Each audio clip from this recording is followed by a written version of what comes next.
All right. Hello and welcome back to Bacon Flavored Pods. We are playing the prologue of Mecha vs. Kaiju Eye of the Storm. With me here are two buddies who. One of them is a bit familiar to this podcast. Another one is a friend from a different podcast, which you should also go listen to. Let's start with familiarity first. D, who are you?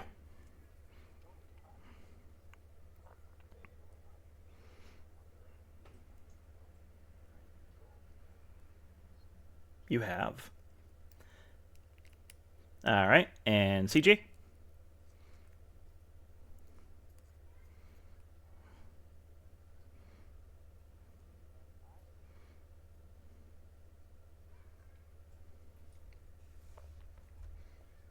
Oh boy. You know what's hilarious? I haven't agreed to this.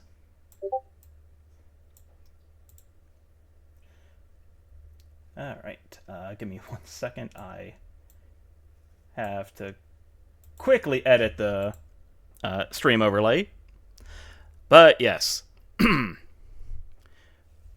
that has been fixed. Don't worry if you didn't notice what was wrong. Don't worry about it. It's fine. I need one of you to talk real quick. God dang it!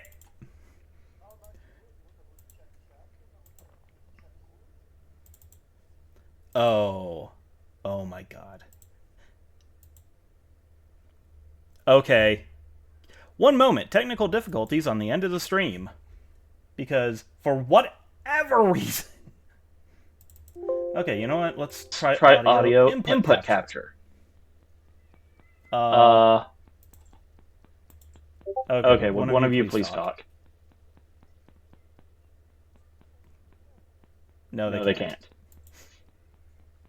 Why is Why it is it like like this? this? Why Why is is it it like like this? this?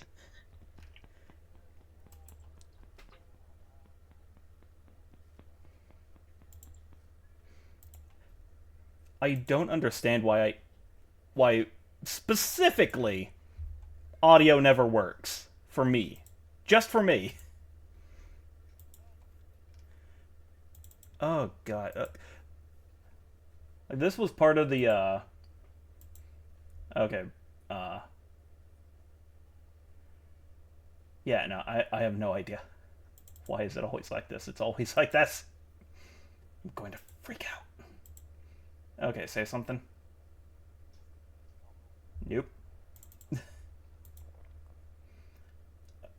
Okay, how about that? Oh, wait. Oh, Oh! could it be? We got it! It is got it! very stupid. It always So- is.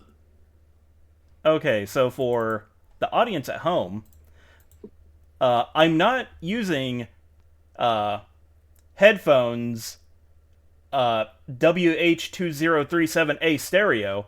I'm using headset WH2037A, which are the same piece of machinery.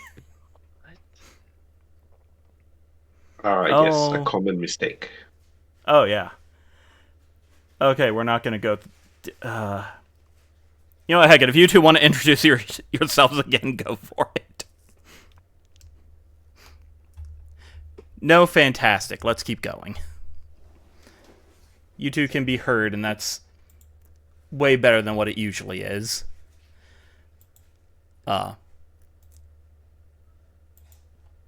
Alright. So.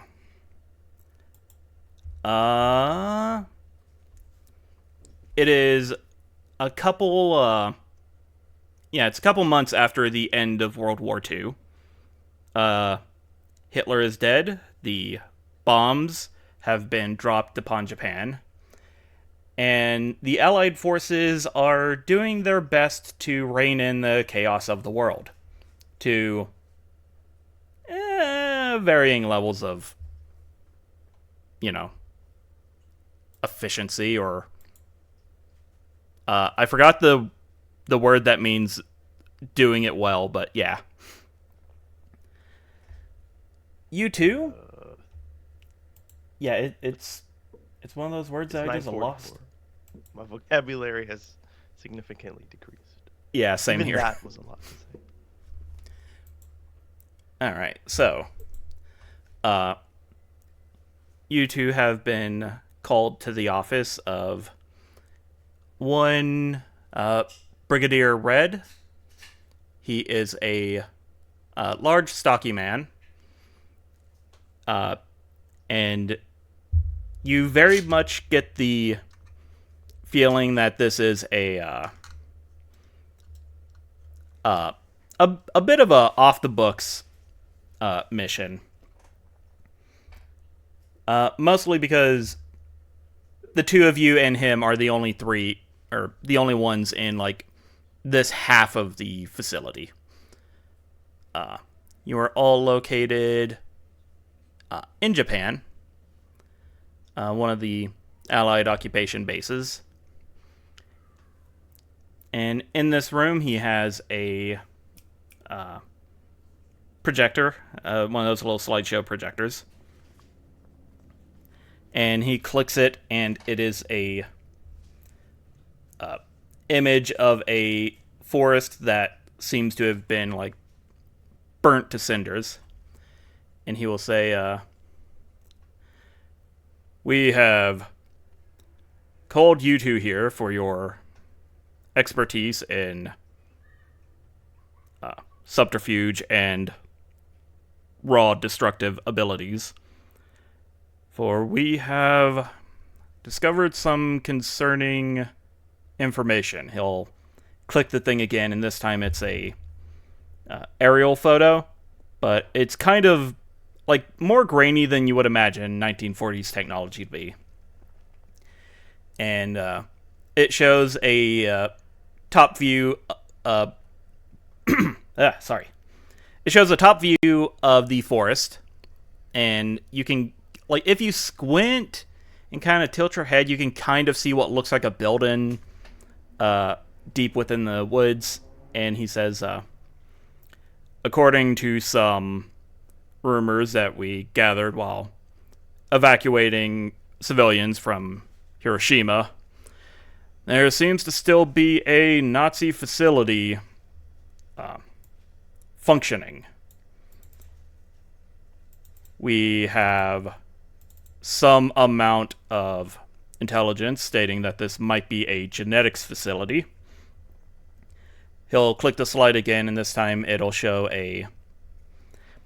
it'll show a picture, like a file photo of a very like tired, bored-looking Japanese scientist. You know, small glasses, hair pulled back in a tight ponytail, lab coat, and he says, "This here is Dr.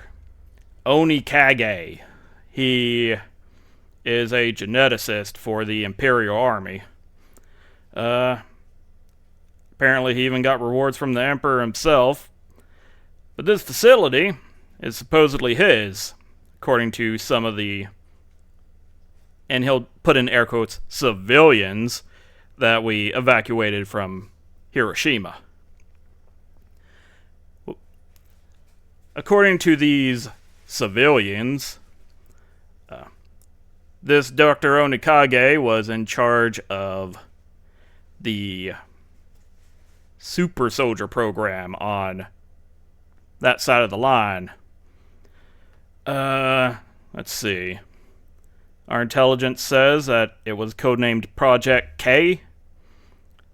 And if this facility is still functioning, it is not only a threat to world peace, it is a threat to sanctity of life itself, probably.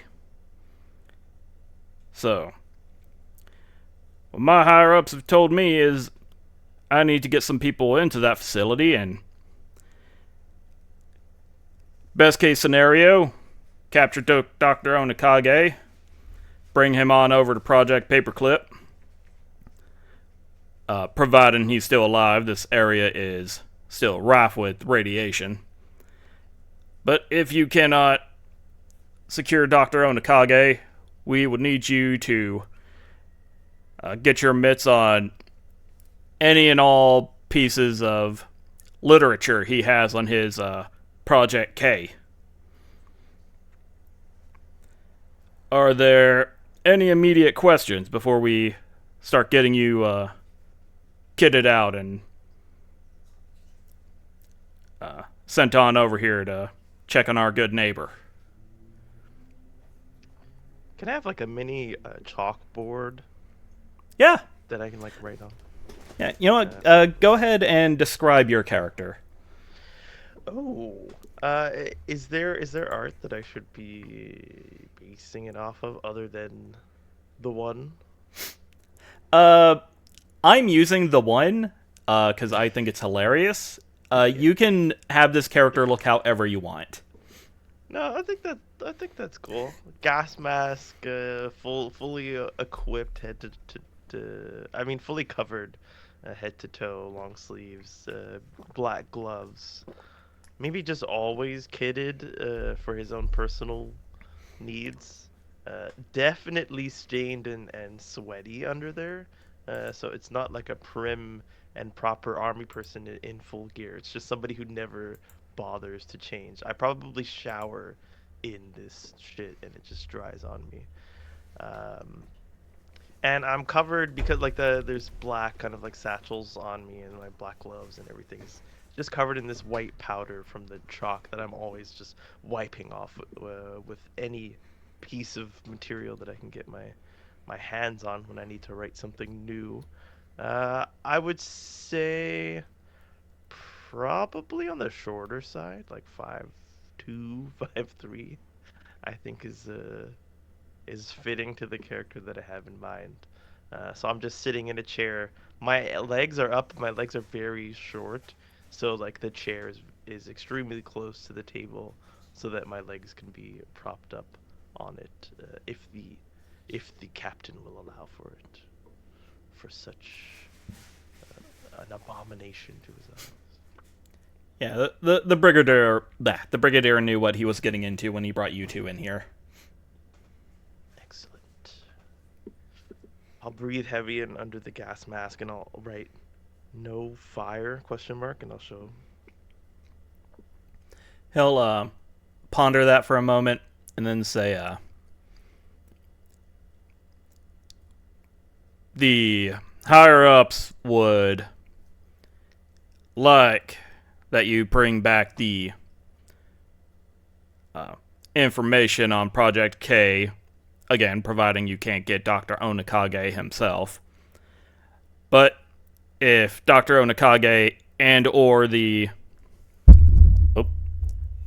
files on Project K are unavailable, then you have been authorized to rend this building to rubble. I turn back my chalkboard to me, and I sit up at those last words, and I start drawing something else.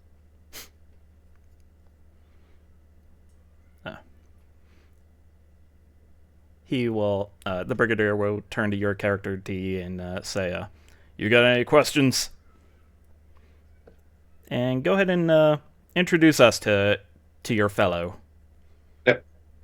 So, Jean-Claude Smith is dressed very smartly in a bespoke suit, which seems to be your normal run-of-the-mill, incredibly expensive evening wear suit. And but there is beneath the collar there is kind of like a hood addendum, which actually is just a face mask that he pulls over when needed. And even though he's seated, he seems to be leaningly lounging. There is no situation in which he is not in a state of permanent lounging. He has a cigarette in his between his lips, which he takes out with two fingers, and kind of starts gesturing with it as he speaks, and he says, "So, what is the security that we are expecting here?" The Brigadier will click the slide over to the next one, and it's another grainy photo, but this time it seems to be zoomed in a bit more. And he says, "We are not entirely sure. According to our civilian evacuees, there were some Imperial soldiers left over from before the bomb dropped, but we have no information on how many survive or are still there. Upwards, maybe 30 if they're all still alive and employed."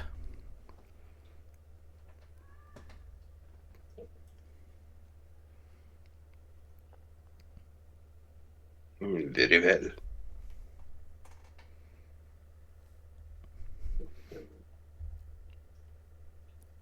I'll turn my whiteboard to you again, and I think you see like there was a like I was drawing what I thought to be the doctor covered in flames with a building behind him, but then I had to erase that as this information was being given, and then I just write espionage ? Yes, we shall employ a very subtle hand in this to begin with. They shall not see us coming, and then it will be snap, a stab in the back from the night. My friend, I assume you can mumble passably well in German, yes? I do believe they would be speaking Japanese in this here facility. Yes, but they would be expecting German allies.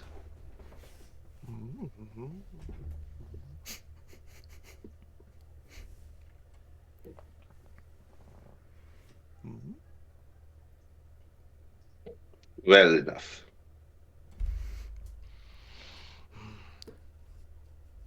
Alright, This mission is of the utmost of top secrecies, so I have unfortunately drawn the short straw in not only debriefing you two, but also delivering you to the facility via way of Halo jump. So if you two will follow me, we will get you kitted out and get on the plane. And he'll lead you guys first to the armory and get you your weapons.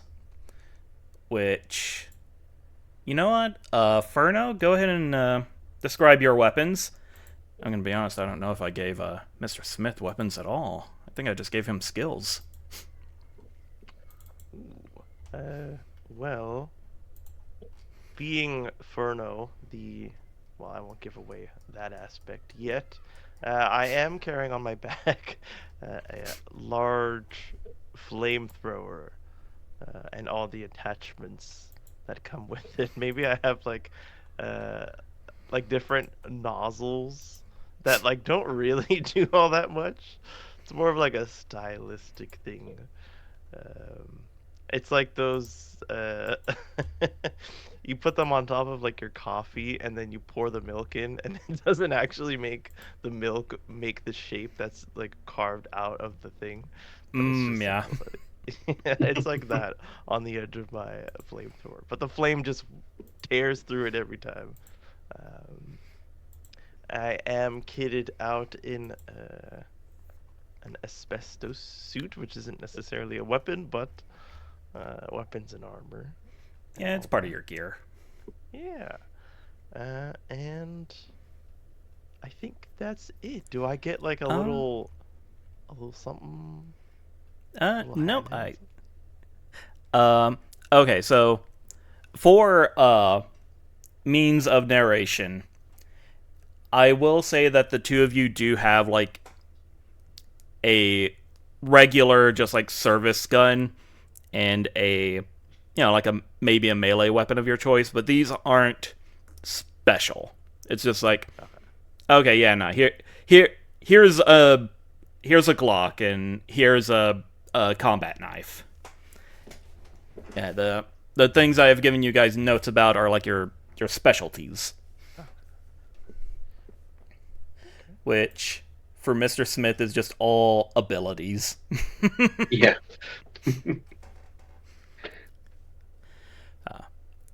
But yeah, if you wanted to throw a little spin on whatever your service weapons are, like, feel free. Like a switchblade instead of a combat knife, or gold-plated grip on your pistol. Oh, yeah, for sure. Yeah, just mechanically, it's boring. It gives you the chance to shoot into nearby range instead of having to run up and just pummel people to death. Alright, he also provides you guys, if you want to take notes of this, you get a radio that should allow you to contact the base you guys are currently at. The radiation of Hiroshima will kind of interfere with the signal, but it's mostly reliable for 1940s tech. You are also filled to the gills with anti-radiation medicine, so like your iodine pills and what have you. You are given... Yeah, you're both kind of given this like slip-on hazmat suit to get you into the facility, because the information says that the facility might be shielded. So once you're in there, threat of radiation should be a lot lower. But just in case, the two of you also have a Geiger counter.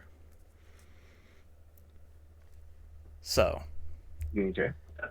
So, yeah. If you guys want to invoke any of these, tell me how, and we'll decide on some dice to assign to them. Alright, so... Is the Geiger counter on the hazmat suit, or is it its own? It's its own thing. Okay. Yeah, it kind of clips to the belt. Even though I do believe 1940s Geiger counters were these absolute massive monstrosities. I should have done research. In like the 40s and 50s time, everything that was mobile technology was actually like incredibly immobile. Oh yeah. Okay, tangentially related because giant monster movie. The creature from 20,000 Fathoms or whatever it is, the general in that movie pulls out a walkie-talkie, and the thing is the size of his torso with a 6-foot-long antenna. Yeah. But yeah, so you guys get suited up. You get onto the little troop plane, and a halo jump is high altitude, low opening. So basically, he is flying as high as he can safely from the radiation of Hiroshima. And you guys leap out. Is that what the Halo games mean? Yes, I don't know. Wow. I only know what a Halo jump is because of Metal Gear. But yeah. Wow. No, I just thought it was like a word. Yeah. Yeah. But yeah, you guys jump. How dare you teach me new things at 4 a.m? Yeah, suck it, nerd.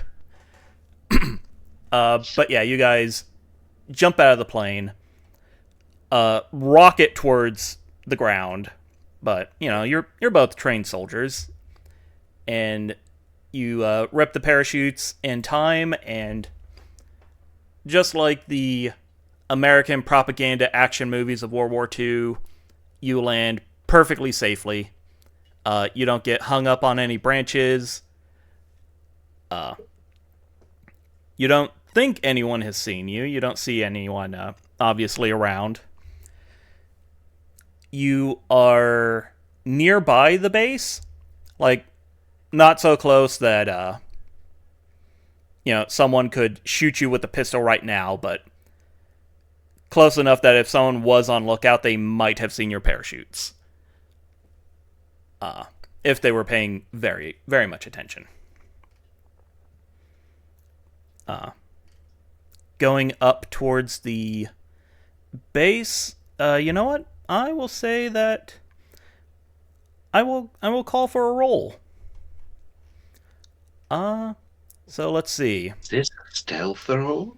This is a stealth roll. I will say subtle and composure, and you know what?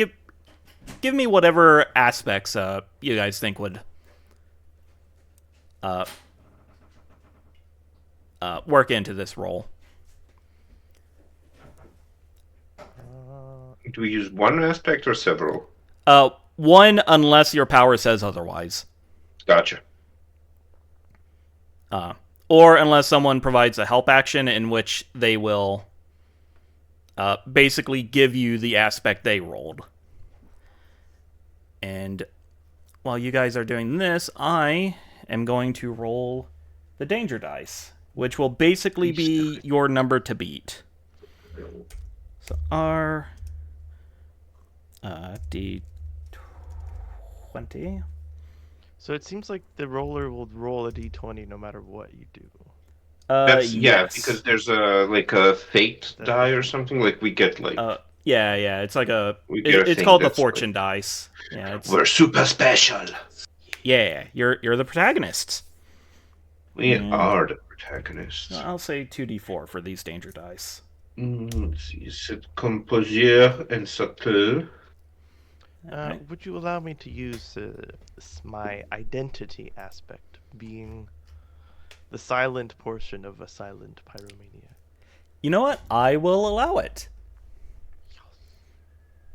I think I'm going to go very classic with this, and I will be using my core drive, which is Fate into the Shadows. Ooh. And I also have the ability Sneak. Add a d6 to your dice pool when attempting to go unseen.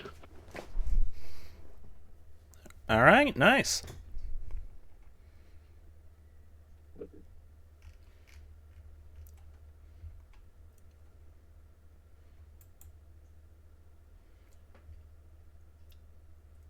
Oh, geez, Louise. So the number you guys had to beat was 11. Oh, I think I beat that. Yeah, Mr. 24. And CJ, you got a 19, which, holy heck. And you know what? I'll allow you guys to burn some of these impacts if you want to make a boon or some kind of perk. So for our audience, when they make a roll, they gain a aspect dice, a style dice, a value dice, and then miscellaneous dice. And that forms their dice pool, and when they roll, the two highest get added to be their action total. And any dice that rolled above a 4 adds to their impact, which is how many actions they get per turn.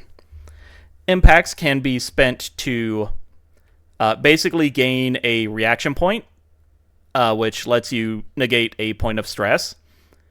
You can inflict stress, which there's no current targets, or you can create a boon or condition, which, depending on how many impacts you pour into it, determines how big of a dice that boon or condition is.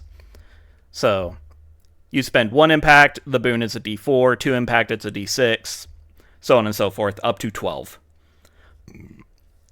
This boon is exclusive unless you spend a extra impact to allow other people to use it. So when making the boon, it would be like, okay, this is going to be a boon for me. I'm going to call it this, and it's going to be this dice size. So yeah, if you guys wanted to make some quick boons to start off, we decide on the dice size? no, the dice size is determined by how many impact you put into it. Okay.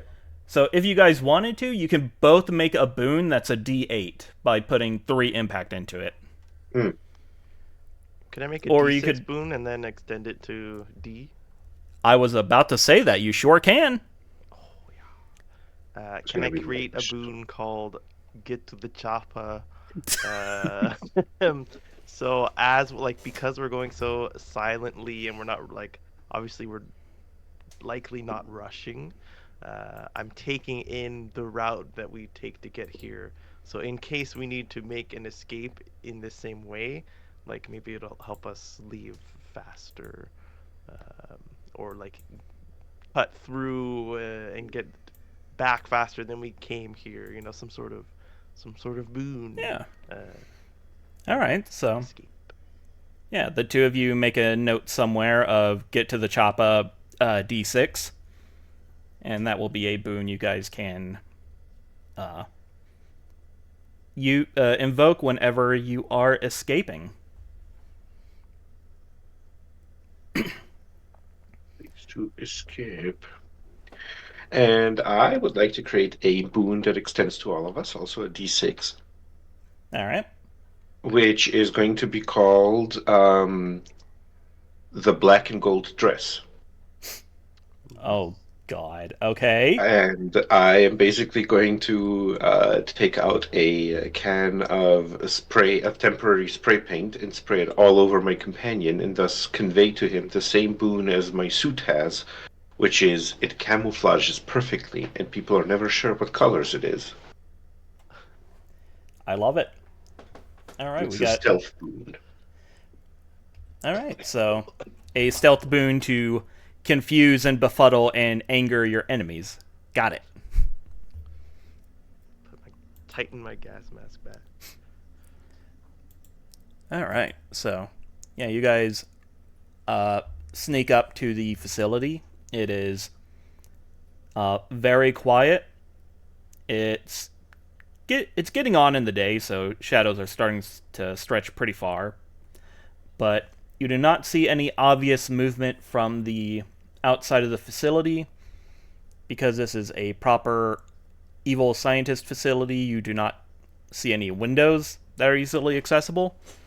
Just a large, a shutter door on one side of the building, and then a kind of normal entrance on the...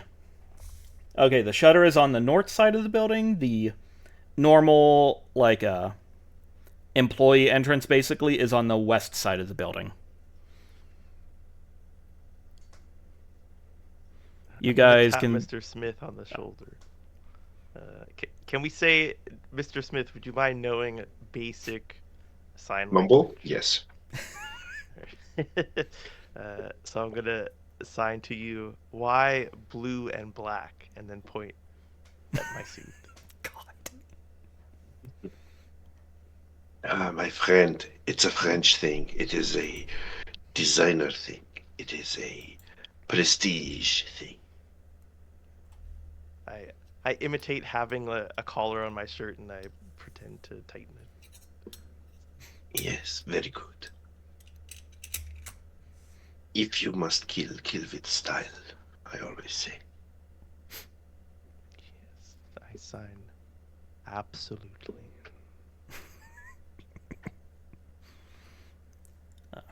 I pat him on the back, avoiding the many explosives attached to it. Oh yeah, so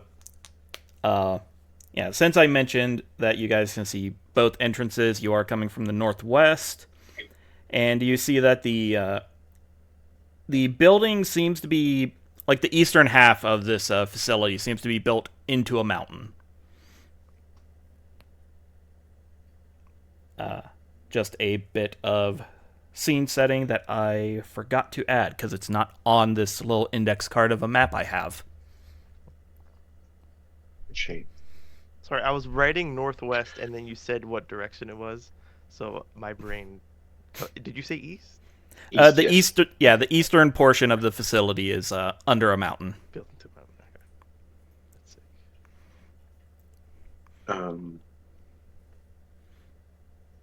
sick. Which side would you like to enter from, my friend?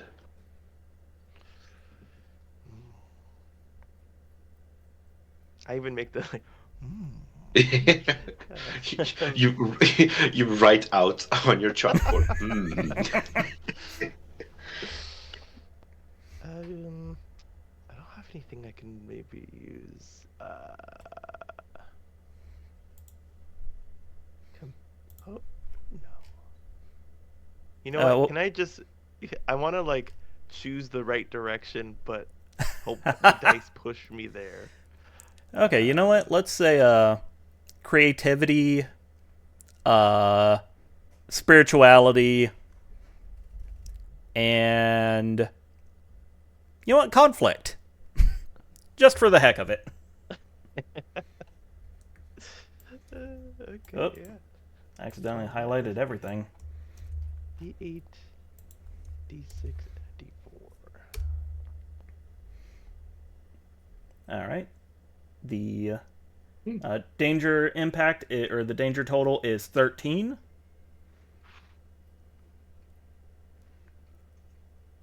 Oh. Honestly, you're very indecisive. Like, both options are pretty good. I'm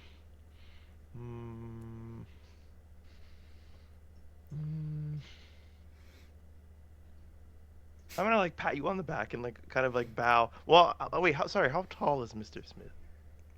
He's about 6 foot. Okay. So way taller. So I reach up to your shoulder and I motion forward. You choose. You choose. Okay. Can I do? I have a thing here that says observation. You are able to sweep the scene quickly with advanced detection abilities. Boost the drive die in your dice pool. Use the impact challenge results to determine the amount of information you observe. You may not use impact for any other result this action. Okay. So I'd like to try and scope out the best. okay, so this will be, let's see, what do you have?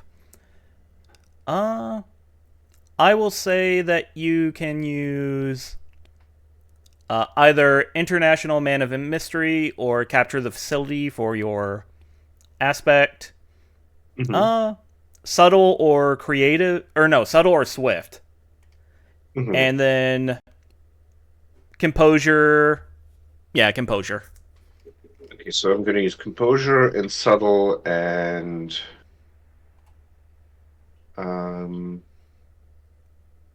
International Man of Mystery. And now, do I boost that or not? Because this only says, I guess, only the drive die. So that's that would be your aspect. I forgot to update. Okay. Yeah, I forgot to update some of the terminology when I was making these character sheets. Okay.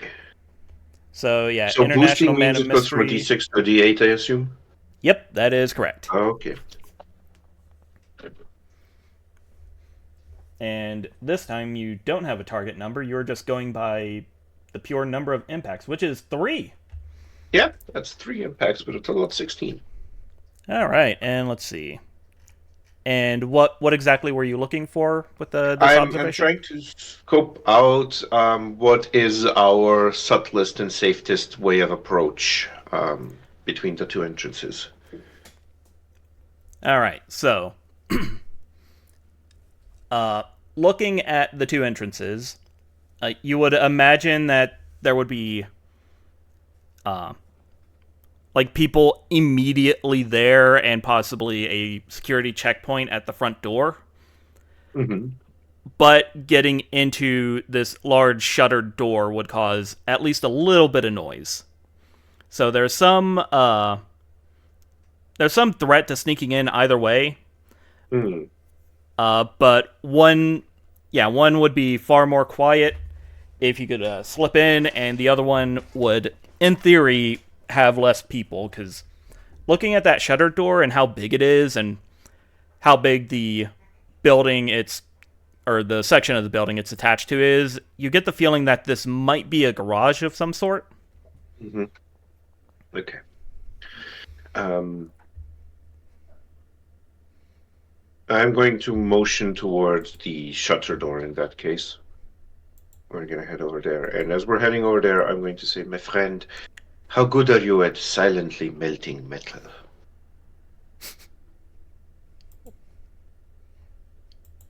There's some muffled sounds that escape as you ask me that, and I just like tap you quickly on the chest and give you a thumbs up, and then I sign, "You will see a master work."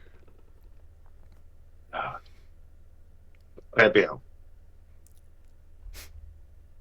And there's like a pep in my step now as we're going over. I'm walking like so ready, so proudly towards the shutter gate. All right. Yeah, you make it up to the shutter gate. Mr. Smith, your observations were correct. You see a ton of tire tracks coming and going from this door. Mm-hmm. You can even see like what looked like tank tread tracks going, like not coming out but going in. So you get the feeling they might have a tank in there somewhere, but it mostly seems to be kind of your standard Jeeps. Mm-hmm. And there's a couple tracks you can't quite match because there's no real treads on these tires.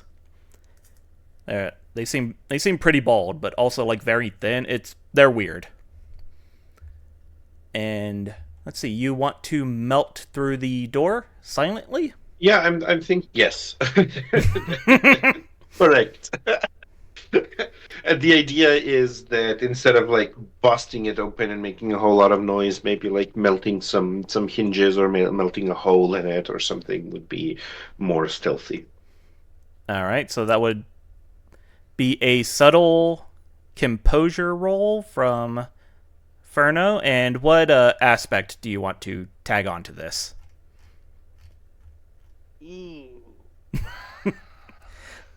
What would the very subtle pyromaniac like to do? While he's thinking about that, is there a way for me to assist? Let's see. You did generate impact on that observation roll, so I'll say that if you want, you can perform the help action and give him whatever aspect you used previously, which, let's see, was that International Man of Mystery or Capture the Facility? International Man of Mystery. Okay. So, yeah, we'll say you can you can spend your impact and give the help action of a D6. Okay, I would like to... This adds to his pool. Yep. So it would be, let's see, a lot of bad rolls. Plus D6.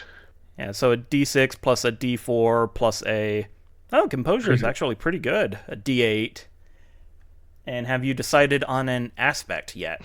Yes. I'll be using the aspect of Silent Pyromaniac. All right. Almost way too fitting. Sorry, what was the style? Style would be subtle if you're trying to do this quietly, swift if you want to do it quickly. No. Subtle it is. Just make Also, be sure to mark off somewhere whenever you use your aspects, so that we know how much XP to give you guys by the end. And 1d6 for Silent Pyromaniac, and one. Okay. Here we go. Nice. Oh, dang. That's a nice roll. All right, so 3 impact. I'm going to treat this the same way we treated your observation. So, yeah, with 3 impact, you swap out the big boy nozzle for a more like finesseful blowtorch nozzle, and you get to work on opening up the corner of this shutter gate. It doesn't take too long, and as you are basically, cutting metal with a torch, it does make some noise and causes some amount of light, but hopefully less so than what it would, the amount of chaos it would cause if you two just lifted up this gate by brute force. And eventually you have the shutter door cut enough that you can kind of pry it out of the way, and you two are able to slip into the garage. I think I'll take off my gas mask and I'll take a nice, big, deep whiff of this smoke from the burning metal. And you'll see like a pockmarked, soot-covered, mustachioed face underneath. So you start sniffing up on this metal, and because you're like actively inhaling, you catch this before Mr. Smith, and there is the very distinct smell of copper permeating the air. And as you look around, the facility lights are kind of flickering and flashing, but there's still enough light that you can see the scene before you. So, you are in the garage, and here there are several military vehicles, mostly jeeps, like you ascertained from the tracks, and also a small German tank.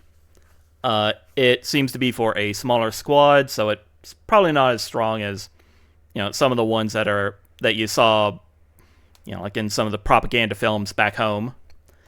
What you also see is a medium-sized prop plane, but none of that's what's causing this copper-like smell. Where that's coming from are the half-dozen Japanese soldiers splayed out on the ground or against the vehicles in the area. They all appear to be dead and suffering what appear to be slashing and gunshot wounds to their backs.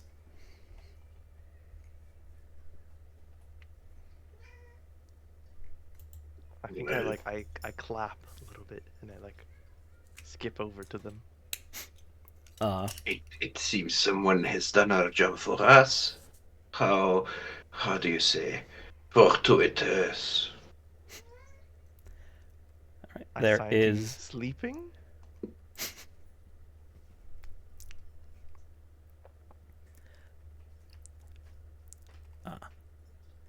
But yeah, like looking down and looking at them, they all appear to be dressed. They're dressed in the Imperial Japanese Army uniforms, but they're also equipped for like base patrol. Like nobody has any heavy machine guns, but like they all have like a sidearm, and they might have a knife on them, like much like your standard gear, like nothing of any real value. And yeah, just a quick glance at the state of them. They were not wearing any real types of body armor. Like I said, these guys were basically security guards. And as you look at them, you glance around and you see that there is a door to the south. Mm-hmm. Is there anything we might be able to divine from the way they've been killed? Like what happened here? Oh, it sounds like that might be an observation to make. It might be. It might indeed very well be. All right. So this. Okay. So, are you doing like a quick, like visual pat down of these guys to see what's going on, or are you like crouching down and like getting into their business and seeing what they're? I would crouch down and investigate a bit more closely, but I'm not gonna go on like a full forensic analysis. Okay. Like I'm not gonna like collect evidence and send it to the lab and wait for the lab to bring me back results at a plot opportune moment, but rather just kind of like crouch down a little bit, look at the wounds, look around, kind of like at the blood spatter, and try to determine what happened based off of that. All right, so we'll say this is steady. Yeah, you're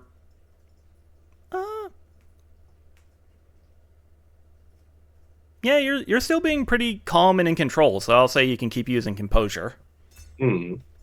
And pick your aspect and go ahead and boost it. I think.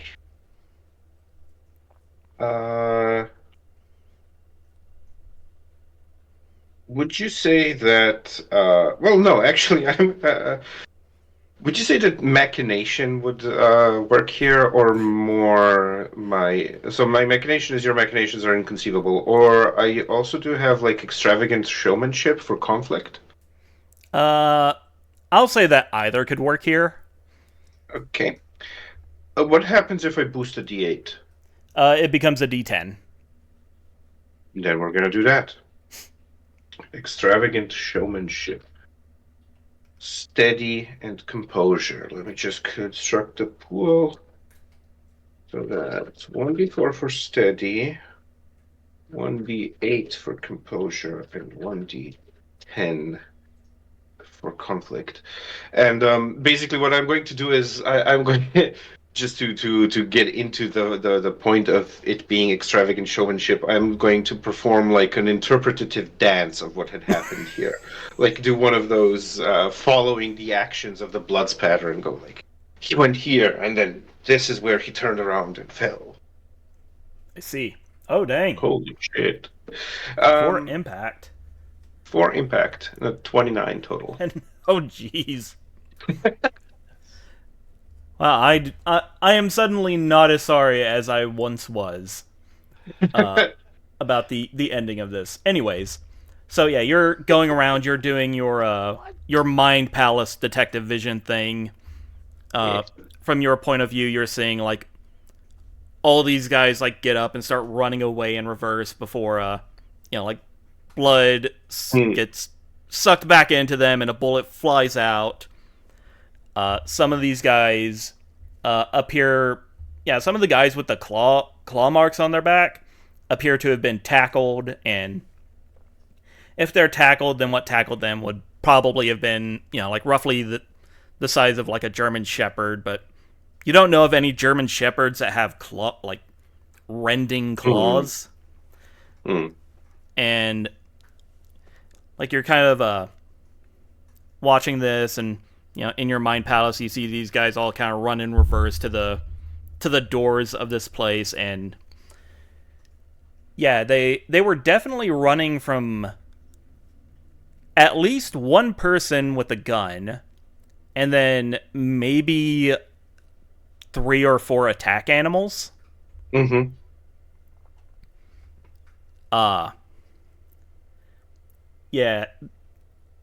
these guys were trying to get out of here quick.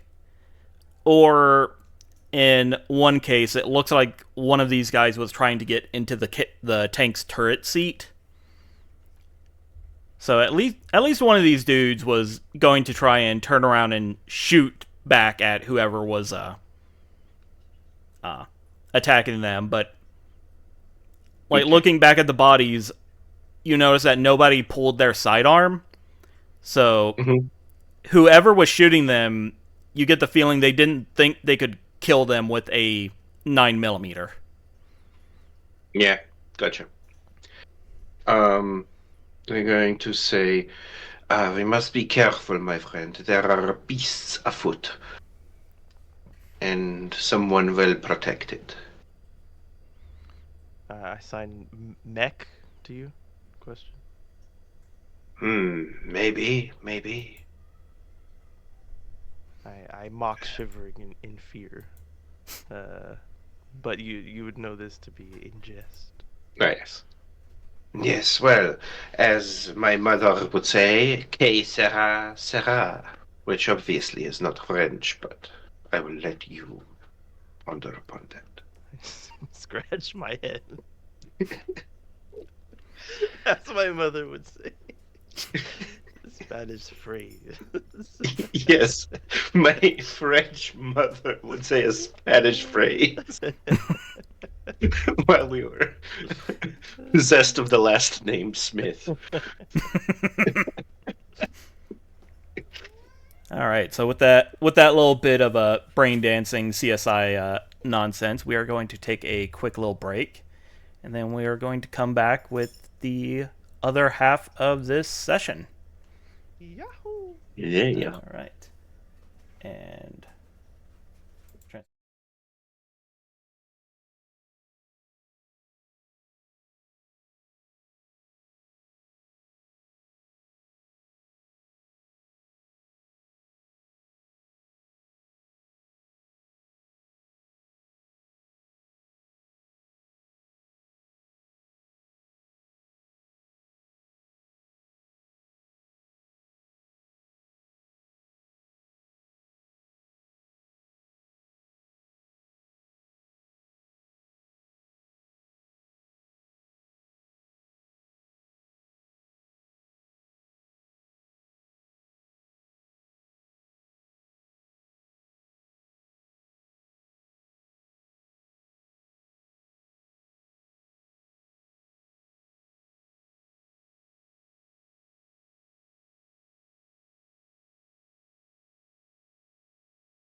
We are back.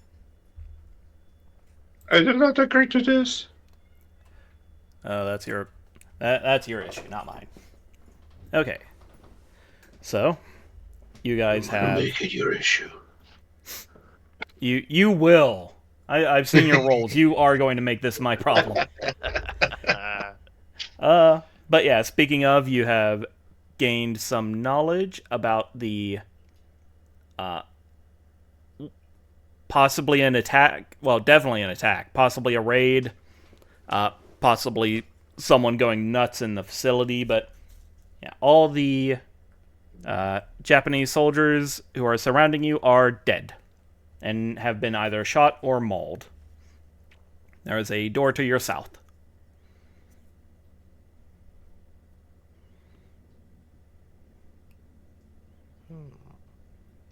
I'm actually going to shift composure a little now.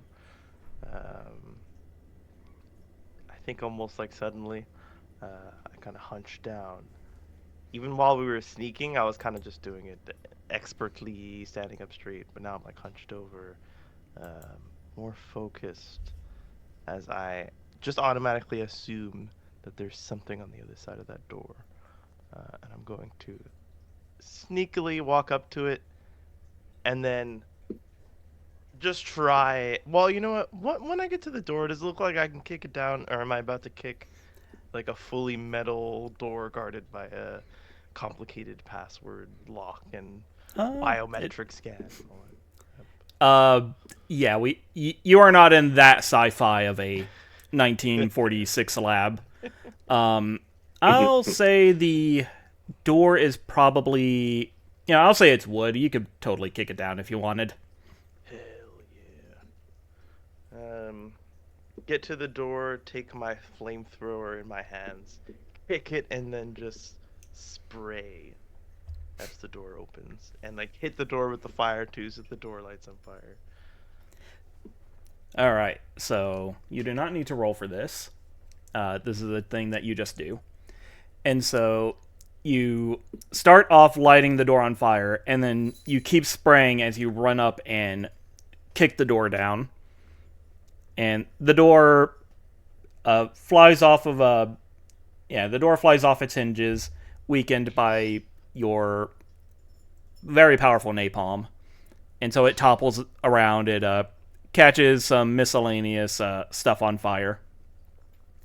And what you see is the hallway just past what seems to be the security checkpoint for the front door. You see that the place, before you even kick down the door, is a mess. There are desks and filing cabinets that have been knocked over. They are on fire now, but even though they're on fire, you can see that they seem to have been set up as a way to act as a barrier or cover. There are some papers that have been scattered about from said knocked over filing cabinets, but they are now they went up. They are on fire. They are burning. They are no longer on fire because they no longer exist.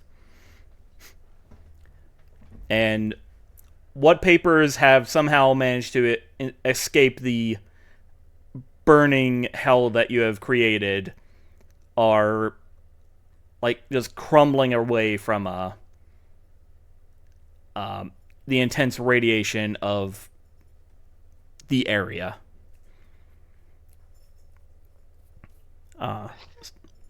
Speaking of, your Geiger counters were going nuts outside.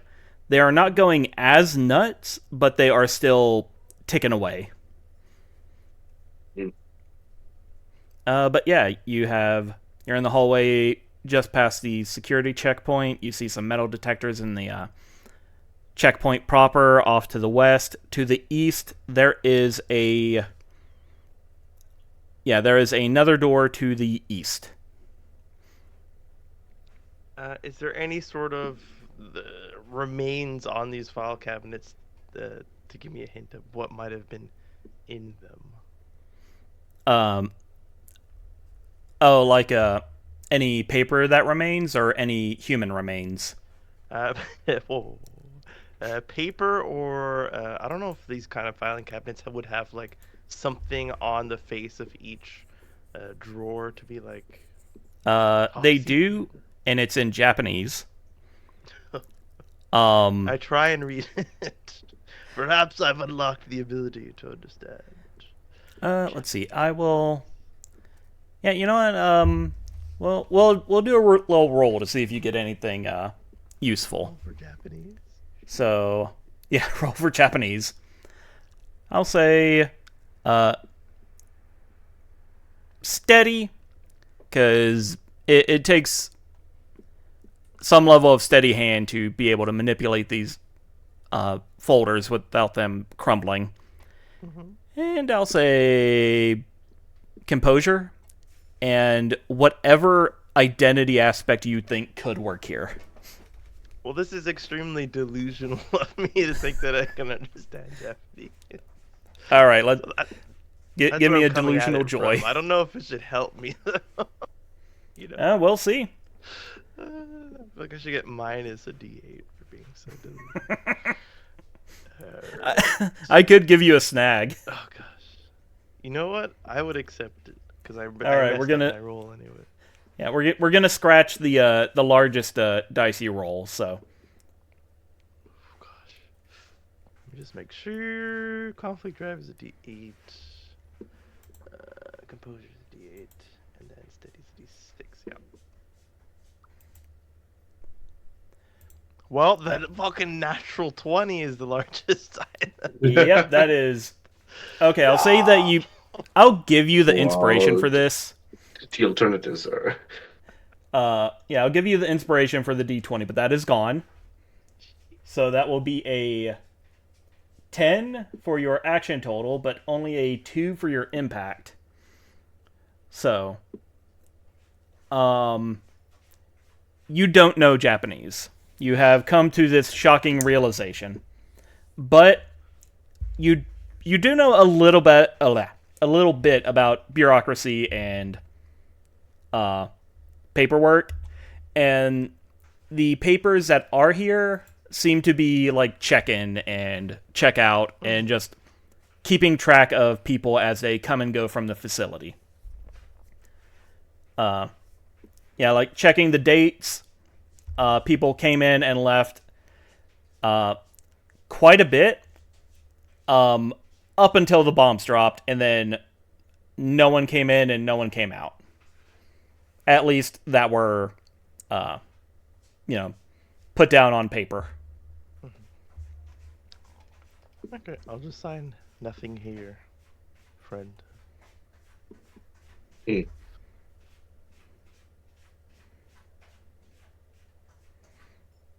All right, Well, you have. Go ahead. Go ahead. Go ahead. No, you said you there were 2 doors? Yes, there is the door to the west, which you can extrapolate leads to the outside, and a door to the east, which leads further into the facility.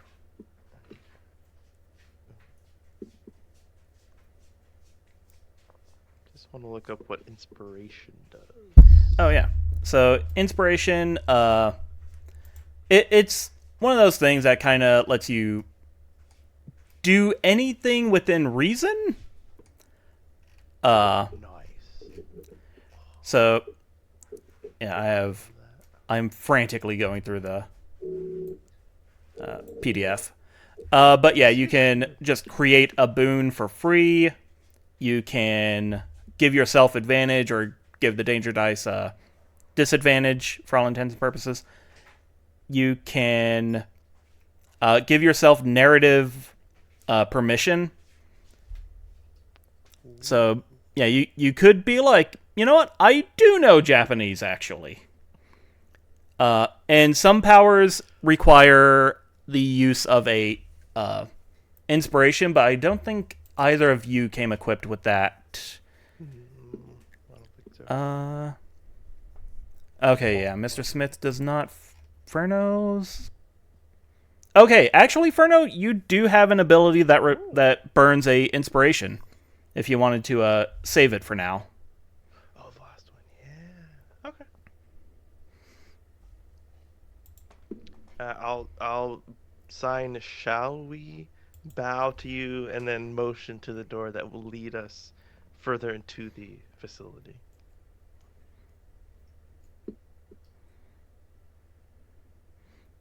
All right. So you two continue on through the facility.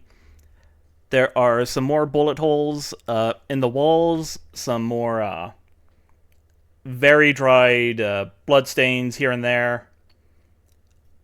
And you come up to the next door, and it says something in Japanese. Mr. Smith, do you know Japanese?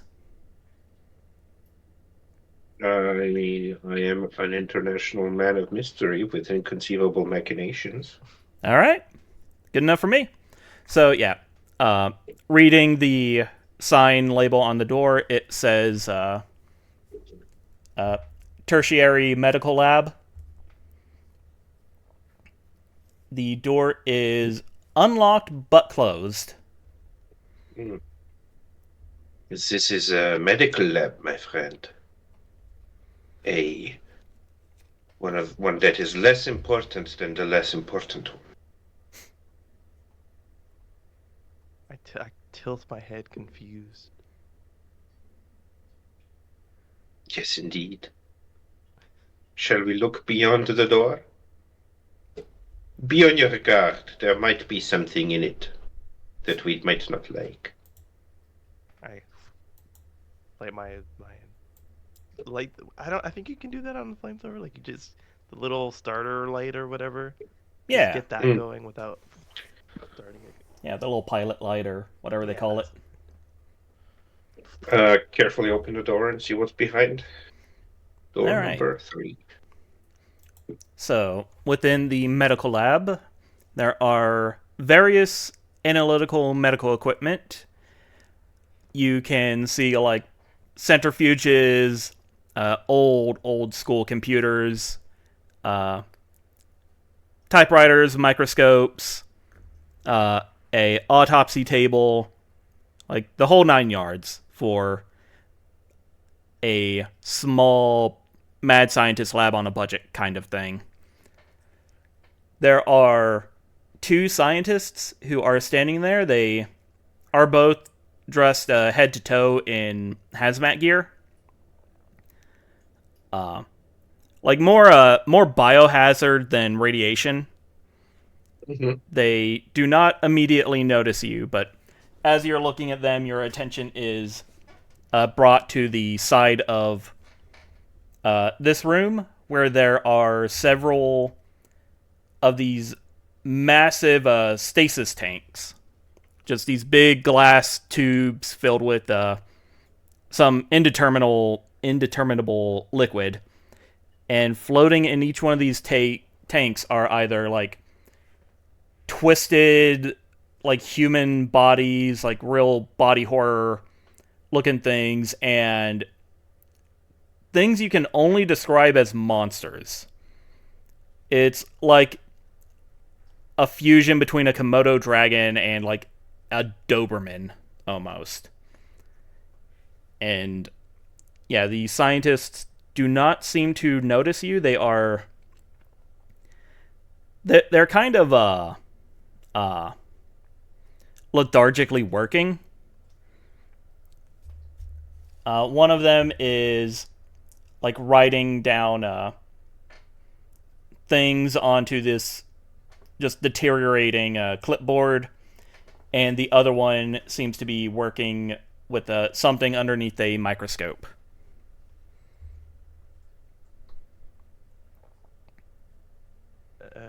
Mr. Smith will see me begin to walk towards them.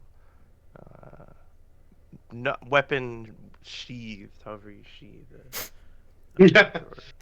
But slow enough that you can stop me. But I kind of look like I'm going up to, like, tap them on the shoulder or something jovial. Can I use the moment while he is doing that to kind of, like, hide a little bit so they don't immediately see me once he startles them with a sheathed flamethrower? Yeah. Yeah, we'll say this is your sneak. So, Okay. yeah, you know what? This is going to be self-reliance, because you are letting him do his own dang thing. But yeah, subtle and whatever aspect you wish to use. Okay, so self-reliance and subtle. And I think I would like to use just Fade into Shadows again. Alright. And, you know, I am going to roll another one because why not give you a target number? Oh, good lord. What's going on? Speed of 5. I did. Alright, so yeah, these scientists critically fumbled their perception checks, which is very appropriate. So, Suddenly yeah. I look like a nurse assisting the scientists. Yeah. Yeah, you melt into the shadows pretty easily. There's plenty of places around here to hide yourself and be concealed. And Ferno, you walk up to these scientists and you tap them. Which one are you going towards, clipboard or microscope? We'll do microscope. Okay, so yeah, you walk up to him. You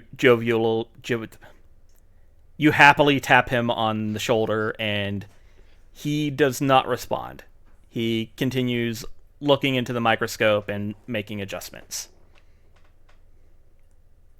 I'll put my hands up and then step back. And then walk over to the other one and tap him on the shoulder. So yeah, this one does not have his face pressed up against machinery, so you can actually see him through the visor of his biohazard suit. And you tap him on the shoulder, and he like half turns to look at you. And the man looks like he has not slept in a week. He is out of it. Like, bags under the eyes. His eyes are severely bloodshot. Looks like he might have been drooling a little bit. But yeah, he looks up at you. And he says something you don't understand. Of course. And I will say something that he doesn't understand in sign language. And then I think... No, you know what? I think he's gonna understand me, so I won't do anything yet. I'm just gonna like sign to him like, I'm here to take over. You can go to sleep. He will like squint, like look at you, look at your sign language, and then he will say something else that you don't understand. Mr. Smith, are you close enough to hear them? Like, are you in the room? I think so. Yeah. I'm definitely in the room. Okay. So, yeah, the first thing he said to Ferno was, "Huh? Who are you?" And this next thing he says when Ferno is like, "Hey, you can go to sleep now," is, "Are you allowed to be here?" And So instead of signing, I'm gonna like, you'll just see me do the same thing, kind of, Mr. Smith. But instead of signing it, I'm like motioning, like, me here, you go, sleep. okay, you know what?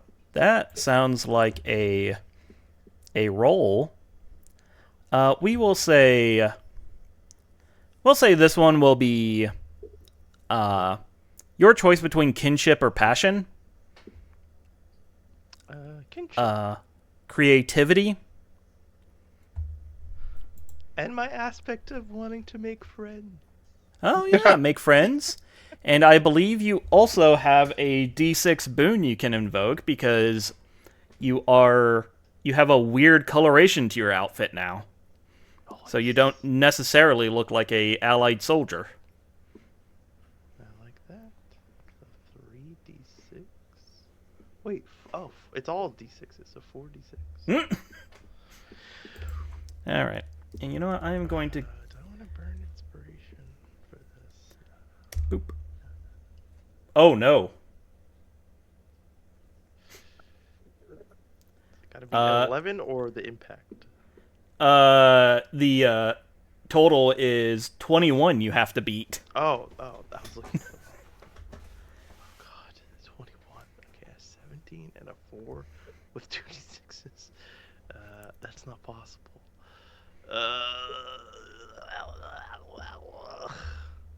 Alright, well, let's see what I get anyways. No! I'm not used to rolling on this. 17, but you have 5 impact. Oh, wait, the d20, I forgot. I'm like, it's impossible for me to get 17 on 4d6. 5 impact? This one's so much better. Yeah, I will let you decide what you want to spend that impact on, but while you are doing that, the you see the lights in the scientist's eyes starts coming back to him as he's focusing, and both of you can tell that he's getting real suspicious of Furno. Can I put a condition on him? All right. My impact? Sure. I don't actually know how flamethrowers work. Is there a way for me to be releasing gas? That he's breathing it in, and then he gets lightheaded. I will point out he is in a biohazard suit. Oh, right. Gosh dang it. But I will say, if you want, you can burn those impact to just knock him out. No, I want to keep in the friendly kind of actions. All right.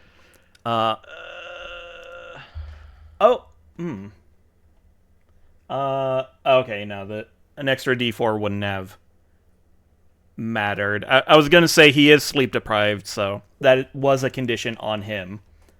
But that condition is currently a D4.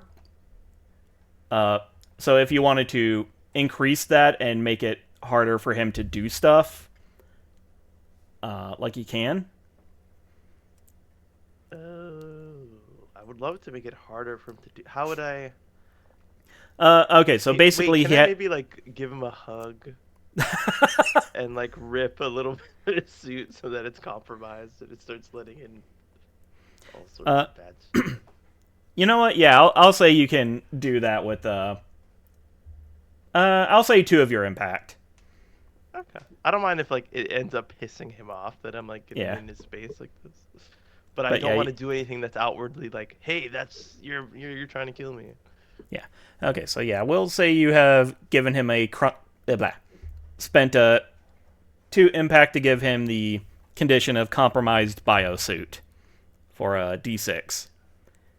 And he has gone from suspicious to confused. And right where I want him. Yeah, the other scientist, he mumbles something, but he is still not coming up from his microscope. Just frantically making the motion of sleep, go sleep. You know what? Let's try another roll for you to try and knock this fellow out gently. Okay, can I take his head to show him go put your head down and smash it on the table? So you want to bonk his head on the table to knock him out? Okay, I'll put my head on the table sleep, and then I'll go you do this, and then. All right, so we're gonna say that's a bold and a ferocity. And you can add either the D6 for compromised suit or the D4 for sleep deprivation. And whatever aspect you want. D4 for sleep deprivation, 2d8. And my aspect. And we are going to use the amount of impacts you get off this to see if this will knock him out. Can I actually just use like I've kind of Oh, established to him that like I can't communicate, so Yeah. like anything weird that I do is like me just trying to communicate to him. Wonderful. All right, is that a... Okay, no, that is not a second 5 impact. So 1, bold and ferocious, and sleep deprived. All right, that is 1 impact. Not great. Wow, that is... Yeah. Can I use my inspiration here? Yeah, you can use it whenever you want. You can basically gain an additional impact.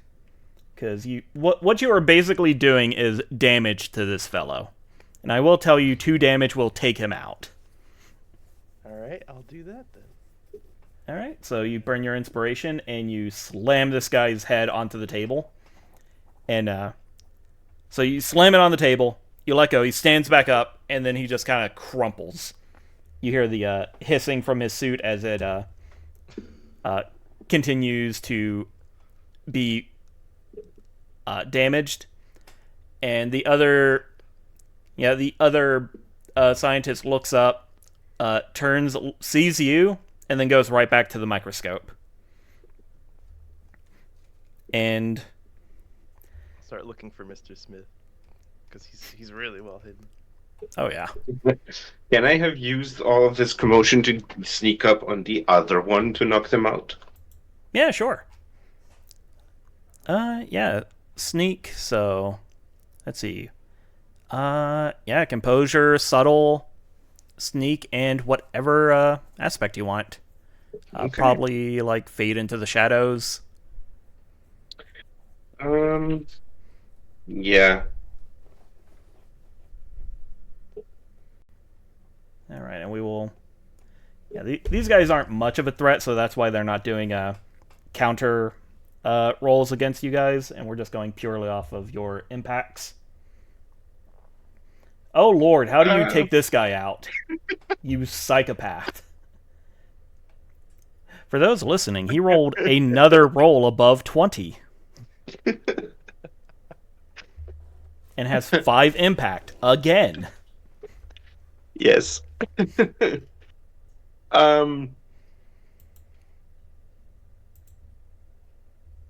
think I just I sneak up behind him and I go, "Excuse me, do you have a light?" And I am so persuasive. It's such a shock for the scientist that I'm there that he turns around and gives me a light. I light a cigarette, and while I'm lighting the cigarette and like taking the first smoke, the other hand reaches out and just does like the 2-finger pressure point touch and just goes, "Go to sleep." All right, so this guy also crumples. There is a door to the north and a lot of paperwork spread around this research table that the two of them were huddled around. Let's check out the paperwork first. All right, the paperwork is... All right, the paperwork is... It is, in fact, talking about Project K that Brigadier Red was telling you about. Skimming through all of the massive amounts of, like, medical jargon and biogenetic gobbledygook. You do catch the phrases Subject K and K serum. Mm-hmm. And yeah, you find that the first generation of super soldiers were violently unstable and needed to be either kept sedated or put down. And it lists that the I'll say 5. Yeah, I don't know if I gave a specific amount of stasis tanks, but I'll say there's 5 now. Stasis tanks along the wall are each Gen 2 K soldiers, as they're listed. They are also pretty violent, but more genetically stable than the originals, than the Gen 1s. And then you get like a lot more of the like medical jargon. Mm.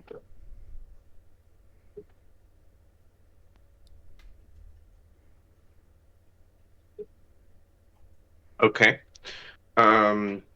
They seem to have been experimenting on things. On life itself. I point to the vats. Yes. Let us see what is in there. I motion to my flamethrower. Indeed, be prepared, my friend. Be prepared. That is a good idea. Why not? I'll follow, like, not right. I'll, like, right behind you, like, breathing down your neck. Like, you can smell the gasoline that's in every orifice of my body. Beautiful. Gross. Alright. So, you guys head up to the next room. So, the next room is labeled as Project K Research and Development. Warning, high radiation levels. And sure enough, Mr. Smith, as you're reading this, you notice your Geiger counter's starting to tick a bit harder as you approach the Project K lab. And this one actually has a little window you could peek through. And okay, let's have a peek. And I think just like for good measure, pop one of those iodine tablets. Yeah, that's probably a good idea. I'll do the same. Okay. So yeah, go ahead and both of you give yourselves a D4 boon of iodine tablet. That may or may not come into play. We'll see. So you take a peek through the window of this lab store, and you see you see one scientist in there. It takes you a moment, but you eventually recognize him as Dr. Onikage. The reason it takes you a second to recognize him is this man's not doing well. He seems to be suffering from advanced radiation poisoning. His ponytail is still tight, but like clumps of his hair have fallen out and are now just kind of waving off to the side. He has burns all over his skin. His eyes are horribly jaundiced and bloodshot. His lab coat looks like it's about ready to just fall apart off of him. And he is furiously at work on this table. And yeah, like looking around the machinery and equipment, it very much looks like the futuristic sci-fi labs you would see in a pulp novel or one of them their Superman comic books. And you know, there's like the Jacob's ladder, there are tubes with bubbles, there's EKG meters, just all sorts of stuff. And they're all hooked into this massive stasis vat. And looking at it, it looks like it is containing a like 2-story tall horned T-Rex almost. Like legitimately neither of you have ever seen anything like this creature. It appears unconscious. It is just floating in the stasis tank while Dr. Onikage is frantically making notes, checking readings, adjusting dials. Hmm. Uh, and the door is, it seems unlocked, or does it seem locked? Uh, I will say that it is, in fact, unlocked. Okay.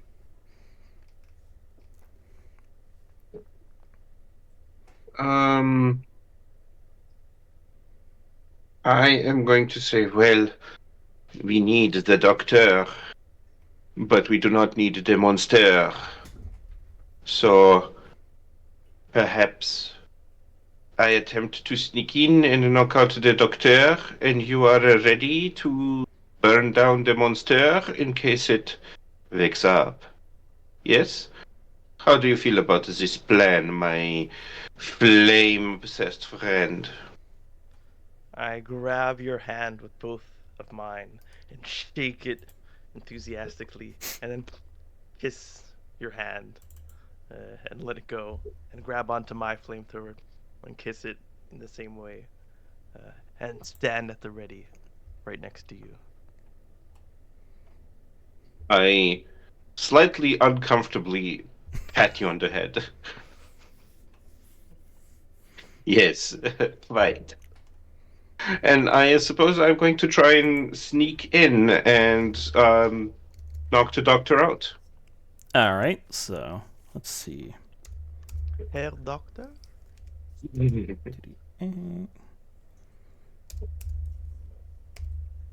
All right. I'm invoking a couple of things. Just don't worry about that. Oh no. Boy. All right, so this roll is a critical fumble. So you only have to beat a 8. Okay. Mr. Smith. And let's see, what are you telling me that I'm using for this? Right. So you're sneaking up, so you're obviously using stealth, Mm-hmm. subtle, composure, Mm-hmm. Mm-hmm. Very and good. yeah, I feel like mission motive or core drive could fit into this. Yeah, I think I'm gonna use motive because the doctor is our high value intelligence. He is. All right, so So that will be 8 and 1d6. And let me just see. Mm-mm-mm-mm-mm.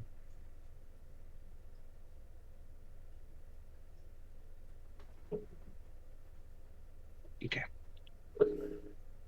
oh my god, that's a 17, but only one impact.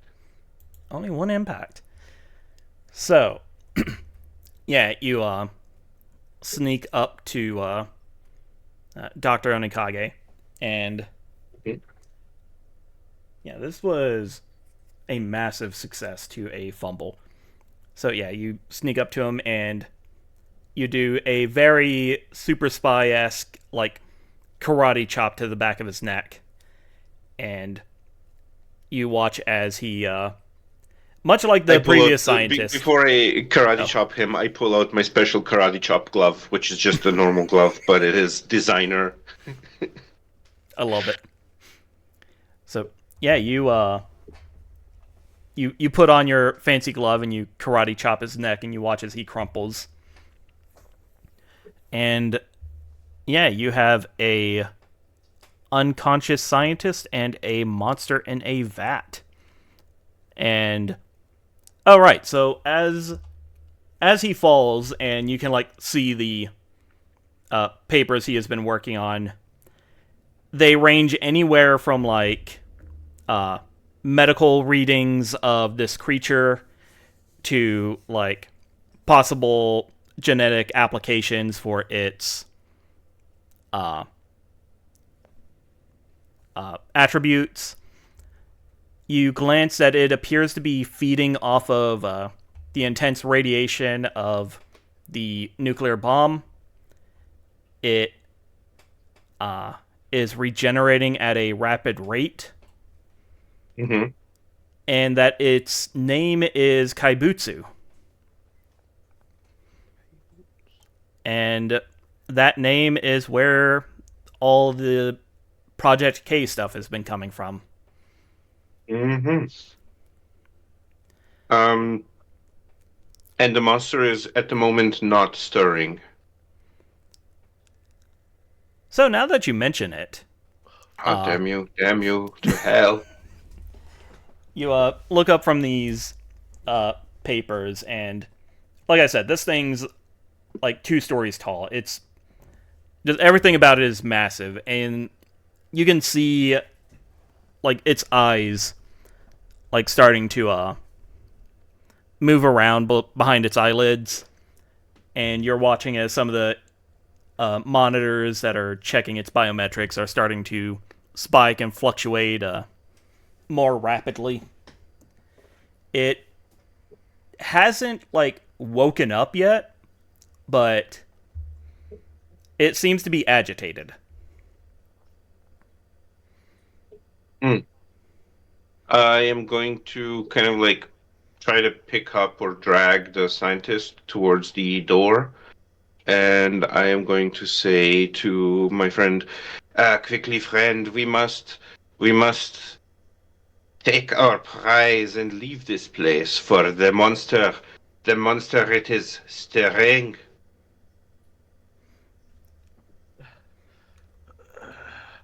I like the the little flame, like very nervously gesturing towards the monster. It might wake soon. It might wake soon. I slouch. I follow you begrudgingly. My leaking a trail of flammable liquid from my flamethrower. Oh, Jesus, how sad. All right. Scene aspect, trail of napalm. All right. What could go wrong? So, yeah, you're making your way.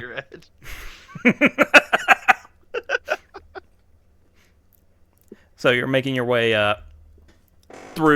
backwards through the facility, and as you are going through the smaller medical lab, the 2 of you notice that Dr. Onikage is starting to stir. He is mumbling incoherently, and you know what, Ferno? We are going to have you do. Let's see, what should be a perception roll? Okay, you know what? This is going to be kind of in response to him. So this is going to be, I'll say, swift. I'll let you pick your value and your aspect, but swift is definitely going to be the response to this. To notice something or to react to something I'm about to react to something he is about to do.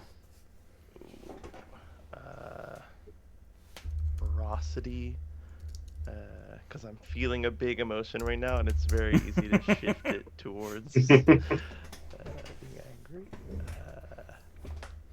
Oh no! I'm gonna invoke burn. Oh boy! World. You're gonna invoke what? Burn the world. Oh, all right. Which is a D6. So you said subtle. Oh wait, no, you said swift. Swift, yeah. D4, D6, D8.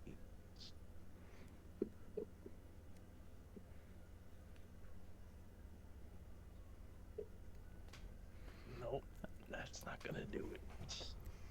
Okay, you do not beat Onikage.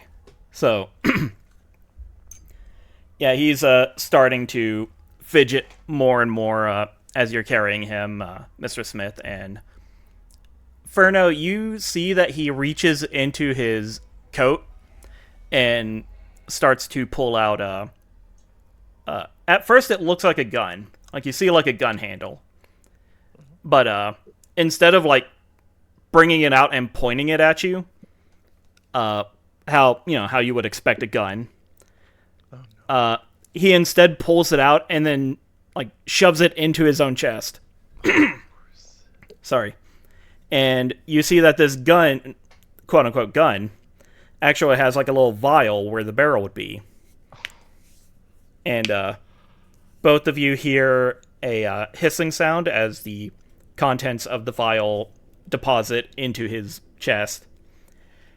And he begins to scream at the two of you in unhinged Japanese.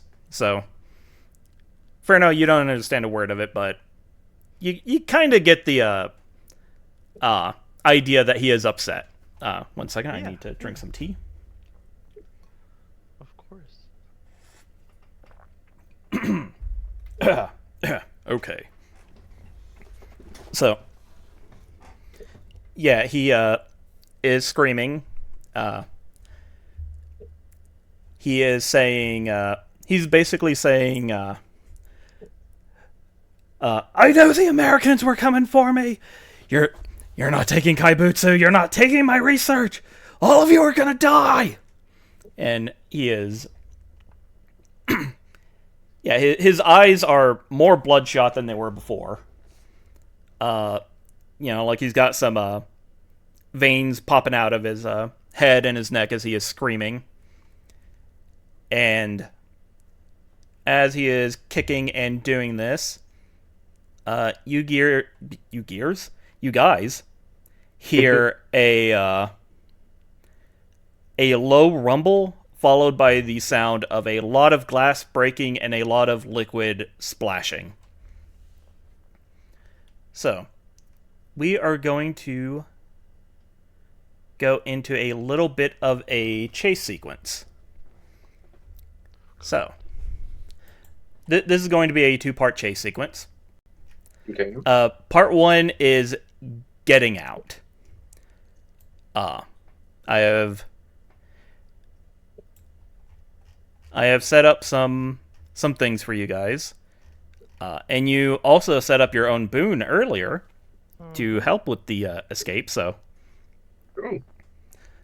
So part 1 of the chase is to get to a vehicle and get out of here. The Jeep, the plane, and the tank that you passed by are all viable. There's also one secret one that you guys have not uncovered yet. They all have their own advantages. They all have a boon and a condition. And the way a chase works is you have a condition, which is basically run away. You guys can use a boon to increase the condition, a die size. And once you get it past a D12, you win the chase. If a enemy can use their action to try and lower your die, and if they lower it below 4, then you lose the chase. And we will say that the let's see. Yeah, we'll say that the chase begins at a D6 as Onikage somehow got the drop on you with that vial. Mm-hmm. So, we will be at a D6. I'm going to just mark that in the thing.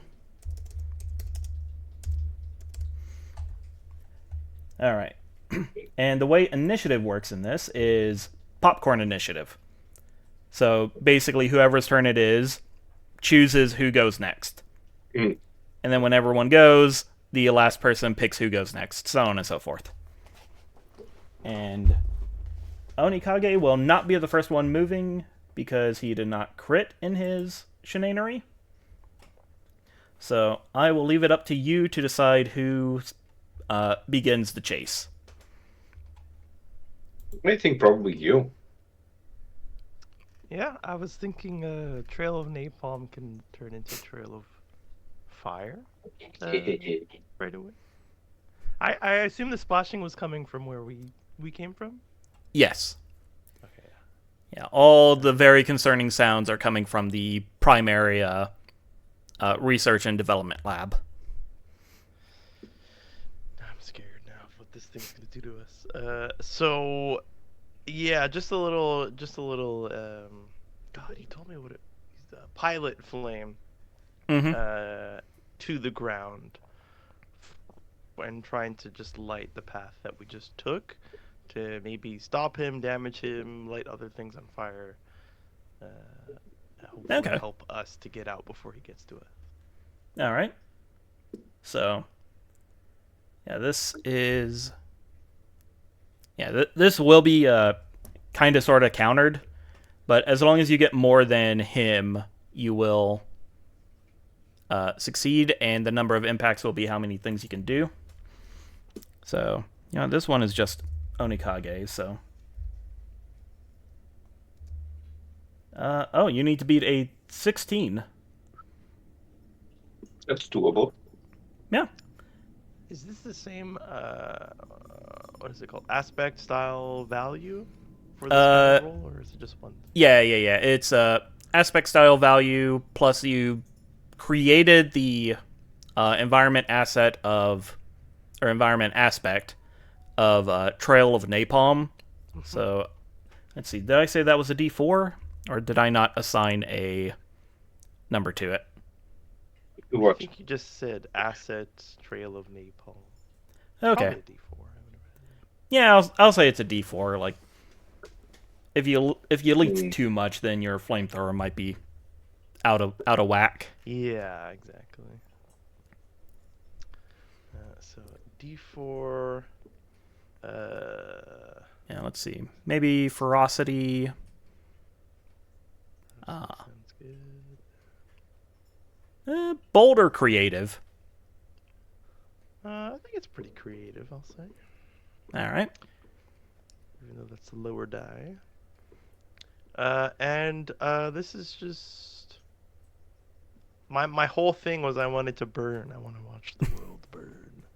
All right. So I will that is invoke that again. As a motive. All right, you could totally do this. Or can I? Critical fumble. Okay, so you do get an inspiration point that I don't believe can be used right this moment.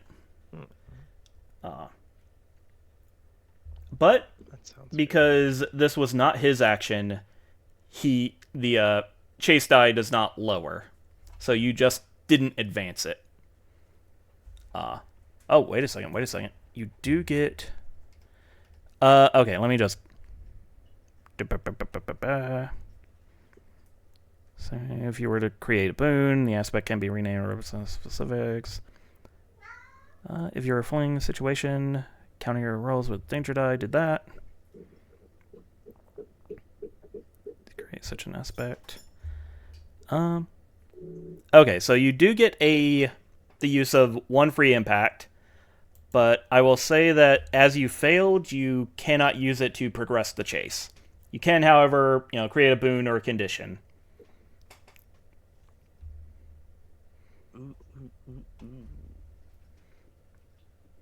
I guess maybe just a condition. Fiery path. Okay. For the old wet boy. Okay. I'll say this one. Go ahead and mark Fiery Path as a D6, as you're basically increasing the napalm trail. You're like evolving it. All right, and wait. So in this scenario, is this something I could do? I can say like, "Hey, John, your role is gonna have a whatever because of napalm path." Like, can I make this a negative for you, or it's only a positive for me? It is. So here's the thing: it is a positive that can be used against someone. So, you know what? Do you want the enemies to go next so I can better explain this? Oh, it's popcorn. Eh? Okay, yeah. Let's do that. All right. So, the enemy is going to come up here. So what we are going to do is we are both going to roll. So if you want, you can roll the same exact thing. Yeah, like this is just a normal roll. This is countering him, basically. But you're going to add a d6 for the fact that you have created a bunch of fire. And... Okay, I think I'll roll the same thing, right? Because I got an extra d6 last time for the napalm thing. So I wouldn't get that again, right? And then this one, it would just be like... Yeah, because yeah, the fire that you have set in the hallway has replaced the napalm, but it has bumped it up one die size, so it's now a d6. Oop. So now you can now invoke this condition as though it were a boon, because it is directly against him. So he has rolled a 14.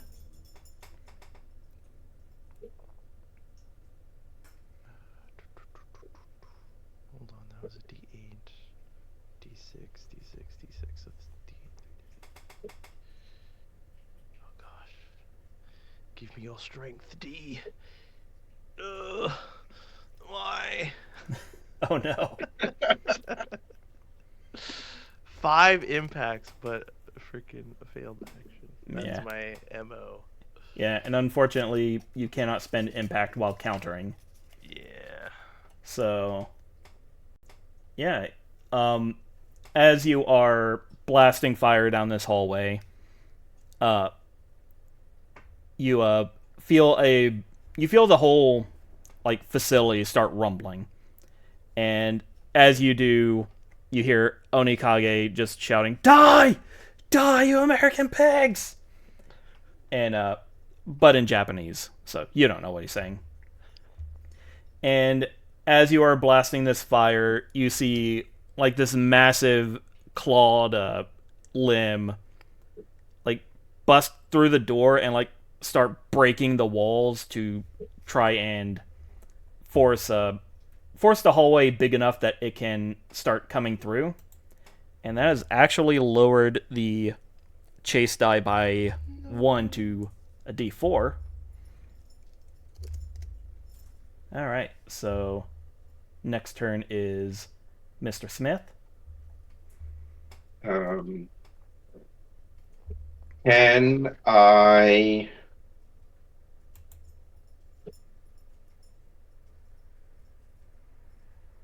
Yeah, I think I'm just going to try and kind of pick the best possible route for us. Alright, Kind so of like can... make us as quick and efficient as possible. Alright, so that will fall under the purview of get to the choppa. Mm-hmm. So, let's see. I almost said a clever. That's... Okay, so we can say that could be a creative or a swift. Okay. And... Yeah, dang, you have just been playing to composure all night. I am a spy. I must be composed. Alright, and whatever aspect you think would fit here. Let's see. You could keep going with high-value intelligence. Would this also be possible for, like, the mission? It says capture the facility, but it's like, could we define a escape vehicle as the facility? Yeah. Yeah, the escape the facility, or the capture of the facility was... Honestly, it should have been capture Onikage. Yeah. But I made these character sheets before I named him. That's fair. Okay, so we have a D8 in composure. We have swift. We will take the D6. We will take the D6 from mission, and then we will take the D6 from get to the chopper. Oh, good lord. Okay, yeah, Onikage is kicking and he's trying to get out of your hands, and he has a 23 you have to beat. Oh, Jesus.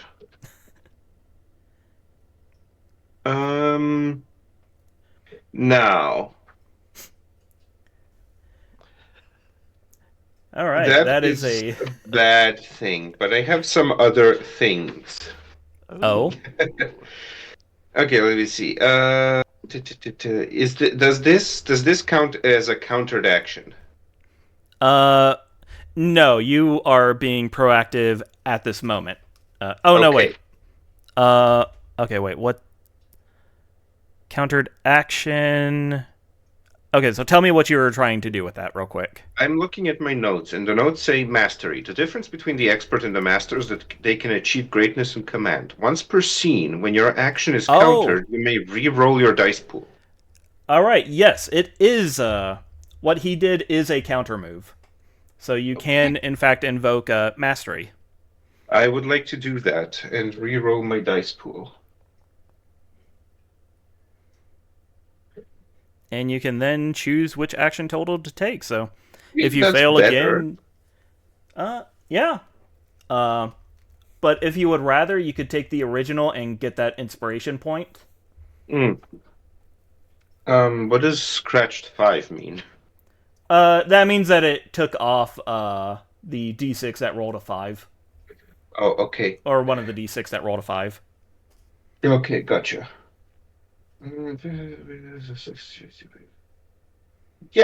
I mean, I don't have an intrinsic inspiration engine other than like the generic one. Yeah. But it doesn't hurt to have a advantage on a roll. Yeah, sure, I'll take inspiration. Okay. All right. So the chase meter has not moved one way or the other. Would you like to pass it to the enemies or to Furno? I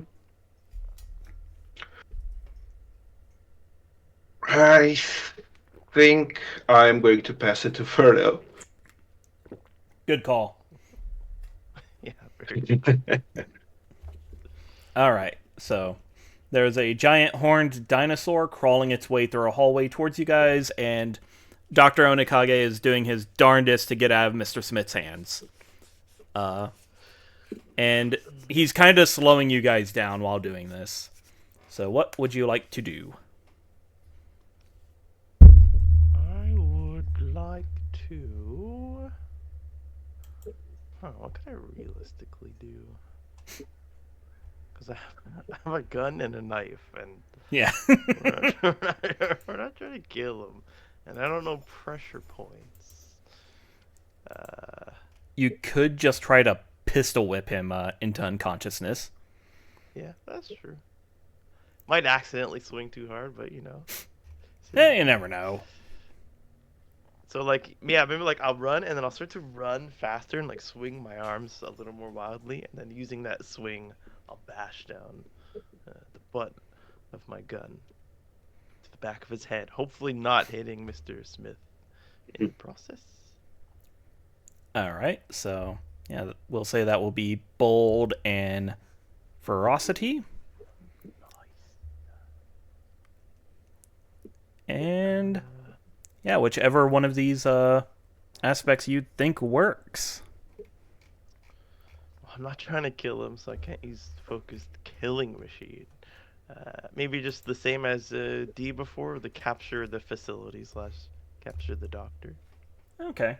I don't think he has any conditions or boons he can use right now. I really should have made one with that last turn. Okay, wow. Yeah, enemies are rolling hot tonight. That is a 19. Yeah, they are. And I do have an inspiration that I got and that I couldn't use on the turn that I got it. So I'll use it here? Or I should wait, right? I'm allowed to wait? I... use it before you Let's see see. 1 second. Let me frantically go through the rules real quick. No, it's cool. It's cool.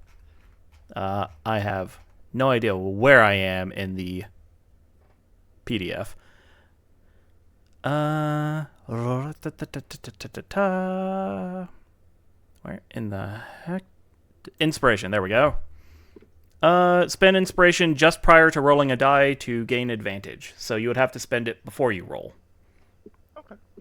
Or you could also spend it to give yourself a additional trait die. So, like, if you wanted to, you could be like, oh, I want to capture the facility and burn the world. Oh, interesting. So, yeah, it's either advantage no, or even if I roll 2d8s, it'll still be too low. If I get the highest result on both, so I'm counting on that d20 to carry me. okay, so you want advantage. Yeah. Okay, so How does one do that? don't know. It says no advantage / disadvantage. Setting 1d20.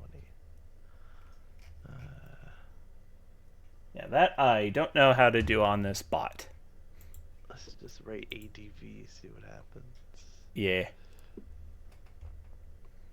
Exception while parsing dice. Just roll 2d20 and we'll take the highest one. Okay. Oh, I also messed up the formatting, so it might have worked if I didn't do that. Oh my god, you guys, I'm so sorry. Oh, you forgot The audience won't be able to see this, right? No, it's being broadcasted. No. No. No period. Don't get nervous. Don't get nervous. Pressure. All right. Don't freak out. Proofread. Hey. Oh, nice. Okay, so you have... Why did it say that you didn't have... Okay, well, whatever. Roll another d20. You might have to go to a different channel and roll the dice spot, or... Well, I have a mini d20 I can roll if you want me to. Yeah, let's do that. Because you've been rolling hot. Yeah.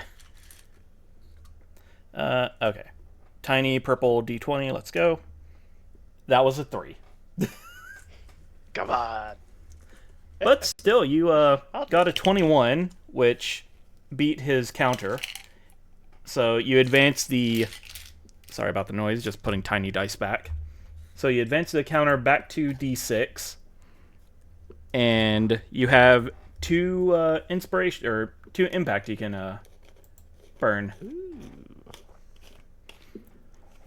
So do you want to use both of those to inflict unconsciousness upon Dr. Onikage?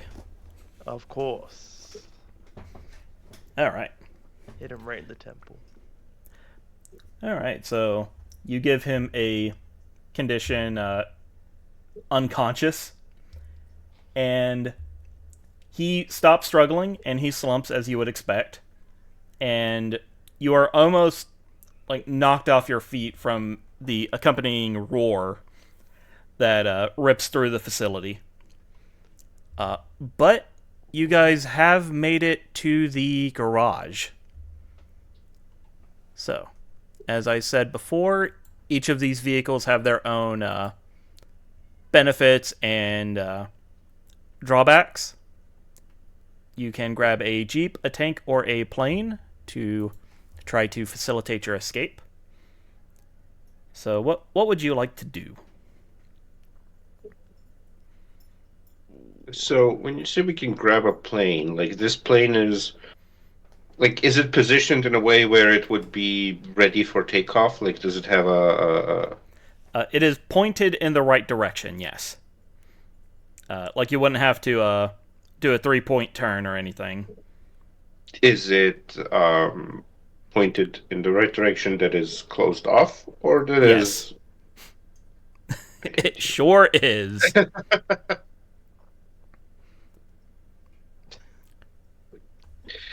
I could handle that while we load the carcass into the plane.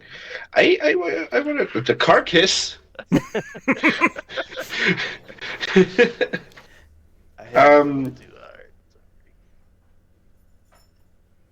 I would like to... I don't know if this will work.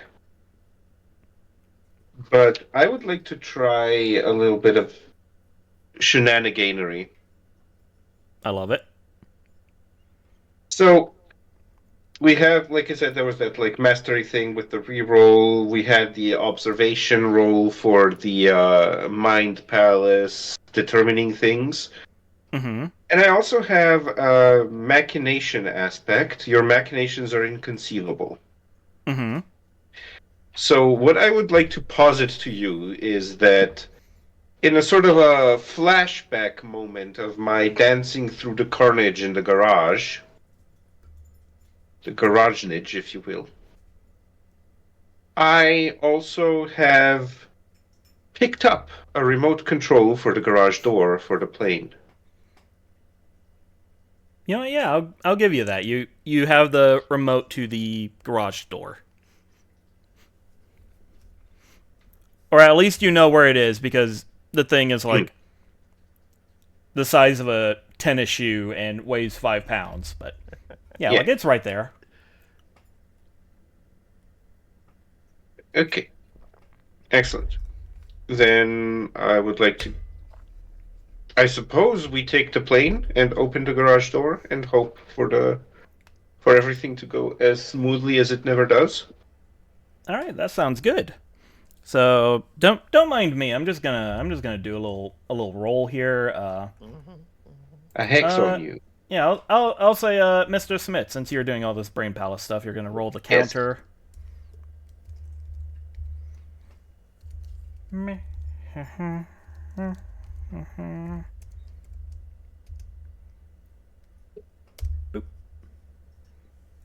Oh, they're starting to roll low again. Okay, that's manageable, maybe. So what do you want me to roll for this? Let's see. We'll say machinations because Mm-hmm. of before. I'll say swift because you're trying to do this quickly. Mm-hmm. And heck it, composure. And does this also fall into the purview of get to the chopper? It does.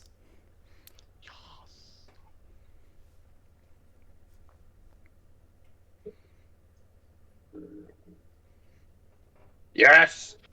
Oh, nice. Insane. All right, so yeah, you start hearing some rumblings and the sound, the very distinct sounds of brick walls being torn down, and kind of just this feral growling, roaring, hissing cacophony coming from further in the facility. But he does not lower your chase counter. So, you guys are actually able to get into the plane well enough and get the door open. So this is going to be a situation of whoever is driving can use the plane's benefit, but the enemy can use the plane's condition. So, the plane has the benefit of very evasive, which is a D8, but it has the condition of fragile, which is a D4.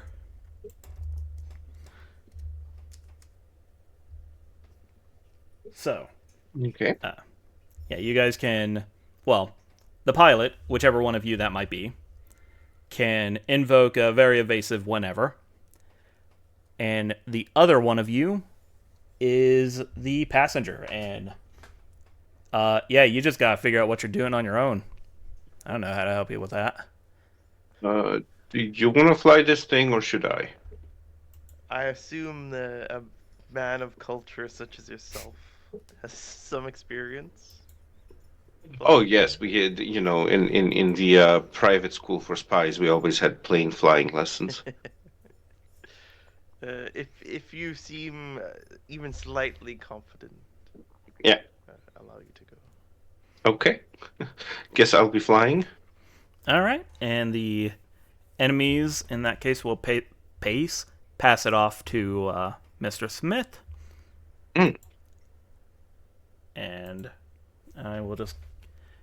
Yeah, they are not going to be able to invoke Fragile right now, so they are just going to do their standard thing. I accidentally selected a thing, so their counter is geez, 22. We're back, baby. Oh, Jesus. Yeah, the rumbling and chaos is getting closer as the plane starts up and starts pulling you guys forward.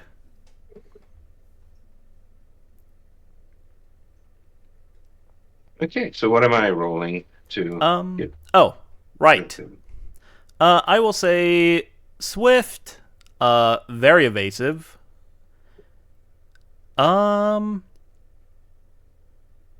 Yeah, this is still probably composure. Okay, and I does get to the chopper apply while in the chopper? I'll say it lasts for this turn because get to the chopper was made with the idea of getting out of the facility. Yeah. So. You know what I'm going to do? I'm going to reach into the inside pocket of my suit and I'm going to pull out a pair of perfect pilot sunglasses and I'm going to use my idiosyncrasy right suit for the job. I love it. And you said inspiration can be used for advantage, which is roll twice, like in D&D. Yep. Okay, so I'm gonna... And I have to declare that before or after? Before. Okay, so I am going to use it. So I'm gonna roll twice now to make all of that happen. This is my first one. Oof. I am so happy I called for inspiration. Oh. This is my second one. Yes! Beat you by one! All right, you beat me by one, and you have 3 impact, so you can use that to increase the. Sorry, my brain slowly stopped working there. You could use that to increase a boon, such as the plane's very evasive to a D10. You could give yourself a new boon. You could give the enemy a condition. I think probably the best thing to do here is to increase the very evasive to very invasive to a D10. All right, so yeah, you gun it just right off the bat. You pedal to the metal, and this plane is going way faster than is safe. Who would you like to pass it to? I would like to. You know what? I'm going to pass it to my colleague, just so we maybe can do some extra stuff to make sure that the enemies don't. All right. So get too much of a chance. Yeah, you hop into the plane as Mr. Smith is doing all the pre-flight checks, and as the plane shoots off and starts going down this little dirt runway they have set up outside, you watch as the wall into the garage crumbles, and there is a half-emaciated, spiky-horned T-Rex monstrosity just glaring at the two of you. Is there a way to reduce? Is that like a mechanic that's at our whim? So I believe you can. Okay, so you spend impact to boost a die, I believe. Okay, give me 1 second. I need to double check.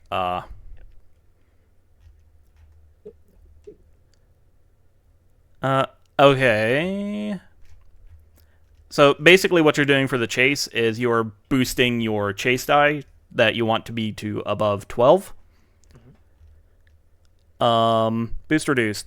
Yeah, some powers change it. You can boost or reduce dice that are like boons and conditions.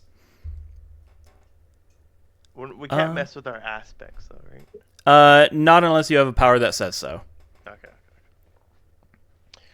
Okay. Then I will, because I'm gonna do it narratively, anyways. I'm basically gonna give up future uses of my flamethrower to do like a big explodey, hopefully. Oh, you're gonna turn it into a bomb. Yeah.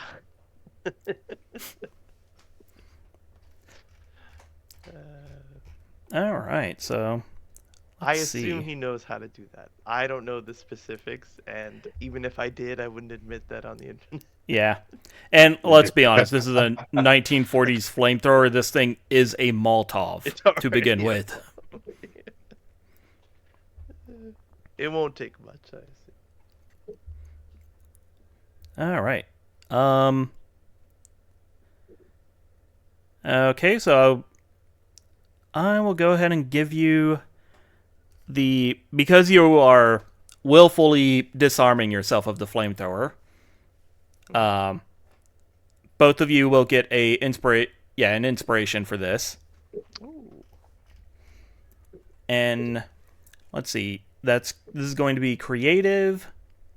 I'll say self-reliant or ferocity, depending on if you want to do more damage or just be really skilled with it.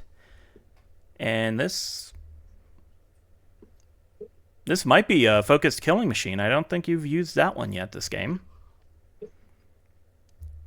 And you are trying to create a condition of yeeting a bomb.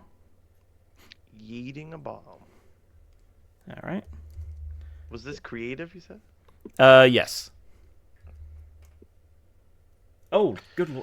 Oh. The dice do not like you specifically. Oh boy. I can't use the inspiration on this roll, correct? You know what? I'll allow it, just because like you're giving up your weapon to do this, so I will allow it this once. I do have back off. Force an opponent to move away from you when attacking. Spend inspiration. If your action is successful, your target is moved far away. I don't know if that could. If this is well, I guess throwing a bomb is an attack, but yeah, I don't know if that's what the book was thinking. So it's inspiration plus. Yep. And this requires you to be successful. Yeah. So let's see, what are we at? A D8? Yeah, this is definitely gonna get you guys pretty far if you manage this. So before I roll, just to make sure, this is my core drive, which is a D8 focus killing machine, and then it is creative, and I'm using self-reliant. So it's 2d6, and that's it, correct? Because I'm burning the inspiration to hopefully push them far away, so I'm not getting the benefit. I believe so. Let me double check. Kaibutsu Rook. You know what? Add a D4 to that.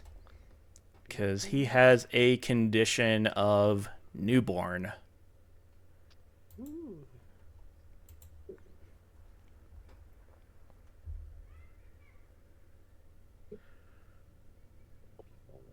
Okay, I have to be at 23.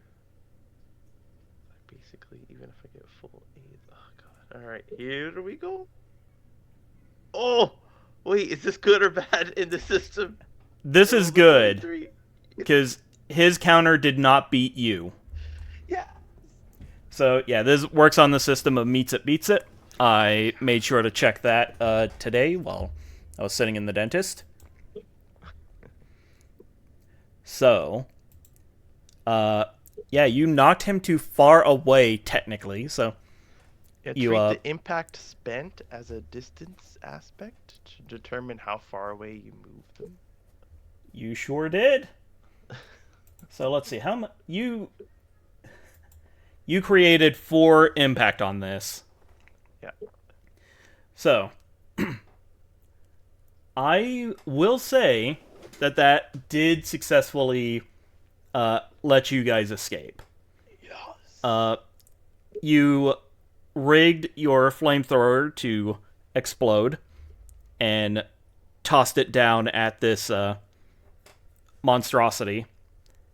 And you noticed that as you were doing this, it had opened its mouth, and you saw like this glow begin from the bottom of its chest and start going up through its throat and start shining through its mouth. But as its internal light got to its mouth, your flamethrower came down and just exploded in its face. And you are still watching it as Mr. Smith is skillfully flying this plane. And you see, like, the front of its snout is just gone. But, yeah, like, as you're watching, like, you start seeing bits of bone and muscle and skin start regenerating around it. And you hear the low, distant rumbling of another plane nearby, and as the two of you look around, you can see Brigadier Red's troop transport plane way above you, and you start hearing your radio crackle to life, and very like intense static, but you can make out Brigadier Red saying, "What in God's name is that?"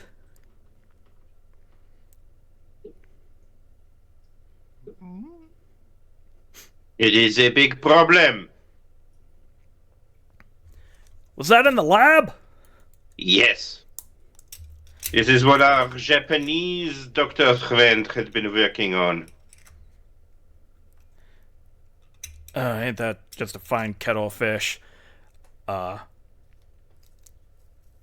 one moment. And he goes radio silent as you guys are flying, and looking down, you see that the creature is now on all fours and running through the just decimated forests surrounding Hiroshima to like he is zeroed in on you guys. You guys are out of the chase, but he is still trying to catch up. And after a moment of this, the Brigadier comes back over the radio and says, "Alright, we need to start heading northeast. There is a..." Oh, sorry. One second. I have lost my notes. Okay, there it is. Alright, we need to start heading northeast of here. There is a nuclearly armed American battleship just off the coast of Nagasaki. We might be able to kill that thing with a well-placed rocket, but we need to get it there first. Think you can manage that in that little prop plane? As my father used to say, easy peasy, mate.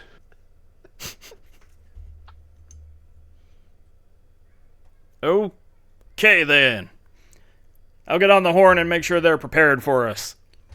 And you see Red's plane start banking to the northeast, and you start following him. And as you do, Frano, you look down to Kaibutsu, and you see it kind of slam into the side of some rocky outcropping as it can't turn as sharply as you guys, but yeah, it is still keeping pace with these two planes. And you fly across the Japanese countryside. Kaiju still in tow. Dr. Onikage, yeah, he starts regaining consciousness. I'll let you decide whether or not you knock him back out, but he is still very much alive.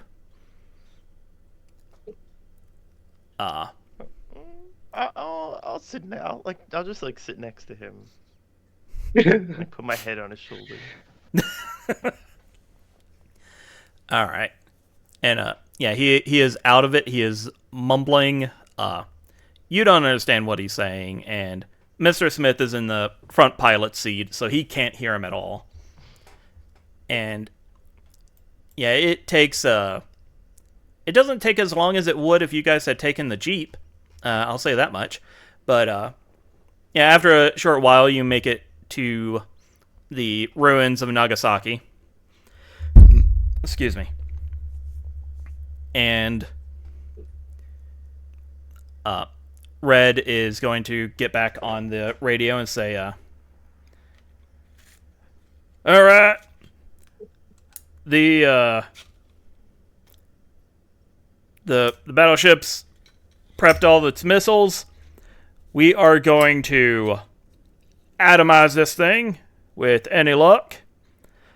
But we cannot be within the blast radius for obvious reasons. So, looks like this thing's chasing you two.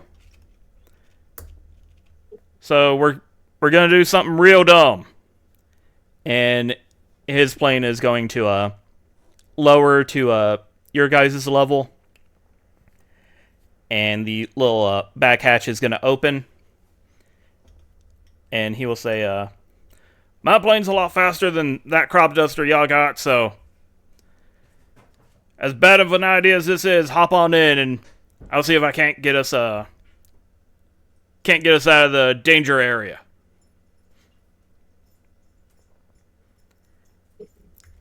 And for this last little bit of the prologue, I would like a fun little action movie roll from you two.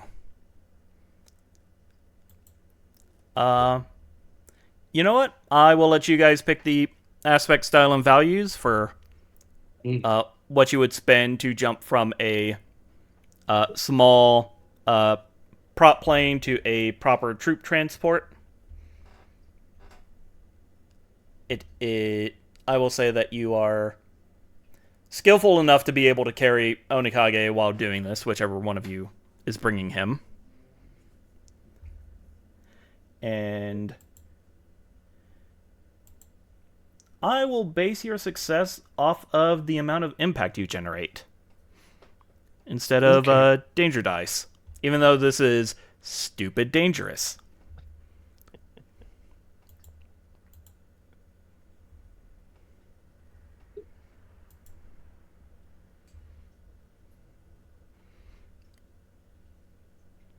But yeah, just tell me how you guys are going to do this reckless action movie jump, and give me your stats. Well, I'll gesture to Mr. Smith to go first as I start to pack on this human body basically on my back, as if like I'm replacing the flamethrower with a man. That might be the end of both of us because I have an insane idea. Oh boy. So, what I would like to be using is my composure, obviously. Obviously. Creative, which is a D6. Mm-hmm. And conflict, which is extravagant showmanship. A D8. Oh boy. And what I would like to do is I would like to basically, since you said action movie, so this is obviously within the purview of the preposterousness of action movies. But basically, I would like to accelerate the plane to its maximum potential and then, as it were, slam on the air brakes and turn us into a spin so as to slingshot us into the bigger plane. Oh, I love this.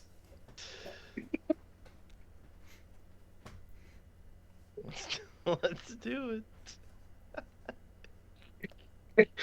And I would also argue that for the sake of shenaninery, the black and gold dress goes towards confusing and confounding the enemy.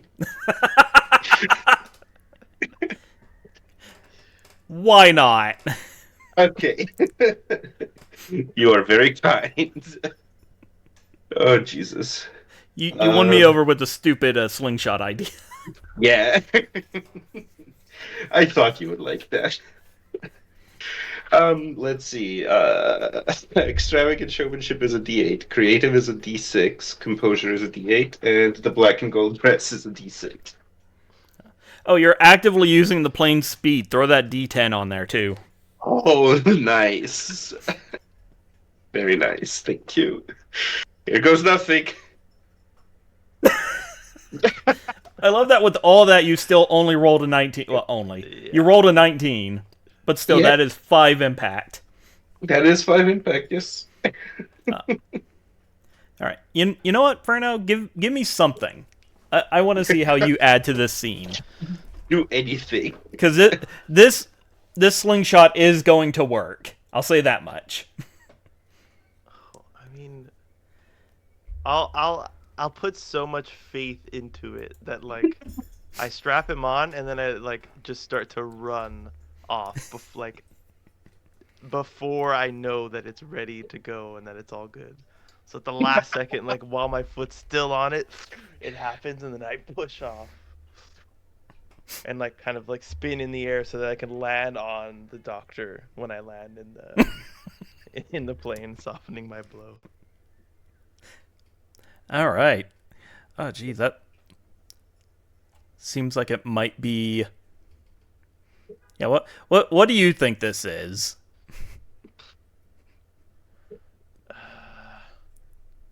Delusional joy, definitely. Pretty bold of me. I'm not really self-reliant though. Maybe it's kinship. I know. I trust my. You're cat. Trusting, yeah. Yeah. So that's a D6, a D8, and a D8.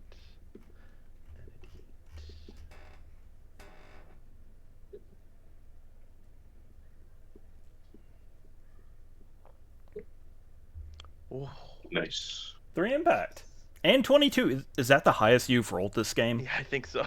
That is the highest. Oh, wait, no, 23. Right? Oh, hey. Oh, right. When I tied you? Yeah. Oh, yeah. All right, so that is 3 impact. That is enough to succeed. That has been where my threshold has been this little prelude. Nice. So yeah, you action movie jump off the plane, probably running along the wing before you do so. And as you are turning around to land on Dr. Onikage, you see the plane just whip around, almost as though it had lost control, but with all the style and flair you could imagine, Mr. Smith just casually gets flung out of the plane and into the troop transport. And yeah, you guys are now in the troop transport. You close the bay door, and over. And just for the sake of being aware of it, had you not gotten rid of and disassembled your flamethrower, I completely would have been lighting a cigarette and flying by on your flame.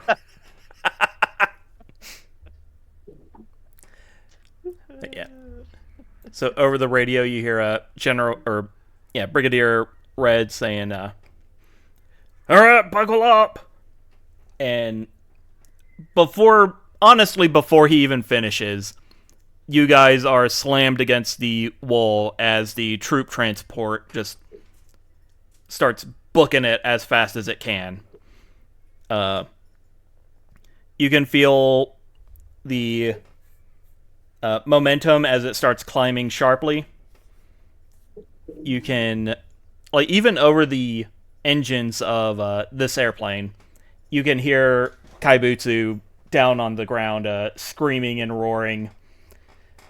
There is a sudden flash of light and some severe turbulence, but the Brigadier is a good enough pilot. He straightens out.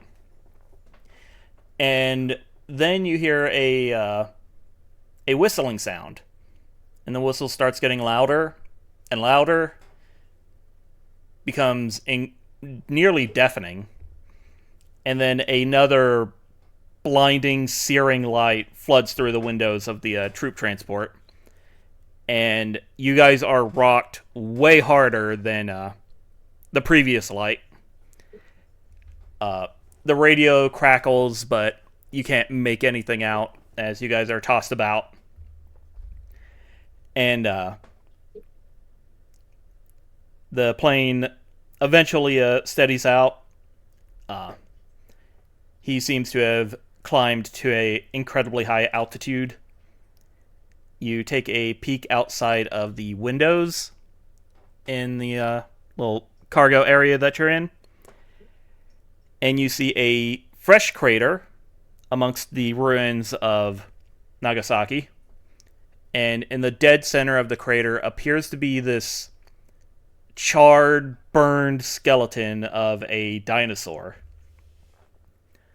But even as you're looking at it and it's smoking and everything around it is obliterating, you could almost swear you see some parts of it still twitching.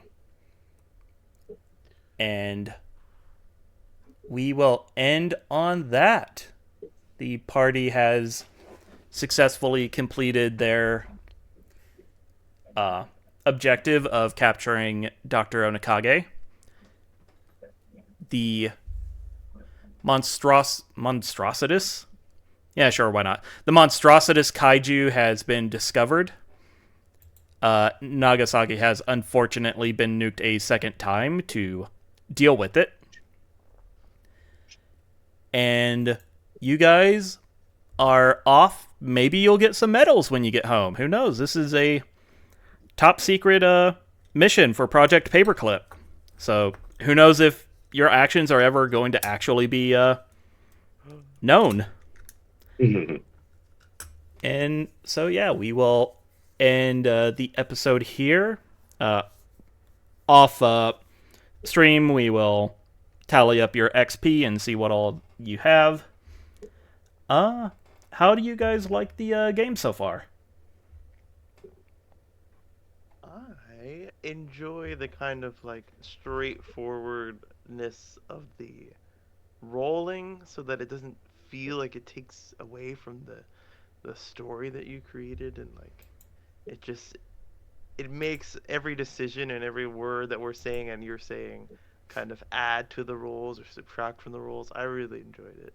I enjoyed the system, and I enjoy this setting equally. So I'm excited. Yeah. As of the recording of this and the streaming of this, there is a new book out, which I will be reading more in depth on the way to the next session, so we might have some new rules we'll play with.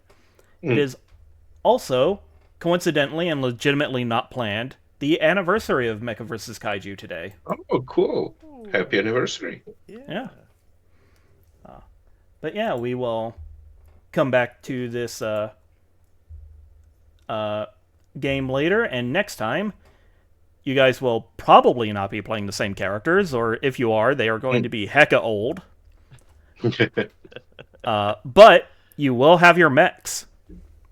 Nice. All right, so yeah. Oh right, plugs. We'll start with CJ. Do you have anything to plug? Yeah, I'll plug my phone in before going to bed, and I will Good call. plug the Hexagon DTRPG, where I'm still playing D&D and other non-D&D, but mostly D&D DTRPGs with a group of 5 or 6 other people every Tuesday and Thursday. Or you can just follow me everywhere else as Cloud. That's KLAOED. As hopefully definitely I'll be in future episodes of this, but I think after Would Be Heroes, perhaps there'll be some more collaboration between us all. Oh boy. All right. And D. Hey, I am D, or Night Wanderer. That's Wanderer with an O. You can find me on most of the things under the same name, Night Wanderer. That's Wanderer with an O. And there is also a link tree with my username. Again, Night Wanderer, Wanderer with an O. Now that I've said that a million times, check out the Cybertopia pod, where I play Toby, now apparently recovering drug addict who was once a resilient test subject. Well, he is still resilient, but... anyway, I will also be DMing a Cypher System-based game of superheroics over on Would Be Heroes. And I stream thrice a week various games. Currently on the roster are Neverwinter Nights Enhanced Edition, Stray Gods, a role-playing musical, and Dragon Age Inquisition. Ooh. All right. And I've been the GM, John. I can obviously be found here or on social media at Crims Bacon. If you would like to support this podcast and help me survive, because my cat is determined to make us go bankrupt with vet visits, you can throw some money at us at patreon.com/crimsbacon. Most of the time, that money just goes to podcast hosting fees, but sometimes it buys me a burger. But yeah, like with these two knuckleheads, I can also be found at Would Be Heroes, where I will soon be running a break campaign. I believe the first episode of that will be next week from the recording of this. And nice. I also stream with my friend Rob over at I forgot his Bore Immortal on Twitch. So yeah, I think that is it for me, and that is it for us, and that is it for this session. I will see everyone later. Bye. As Mr. Bye. Smith's grandmother would say, sayonara. Dos Vidonia. Yes, in the words of his uncle, Auf Wiedersehen. And scene.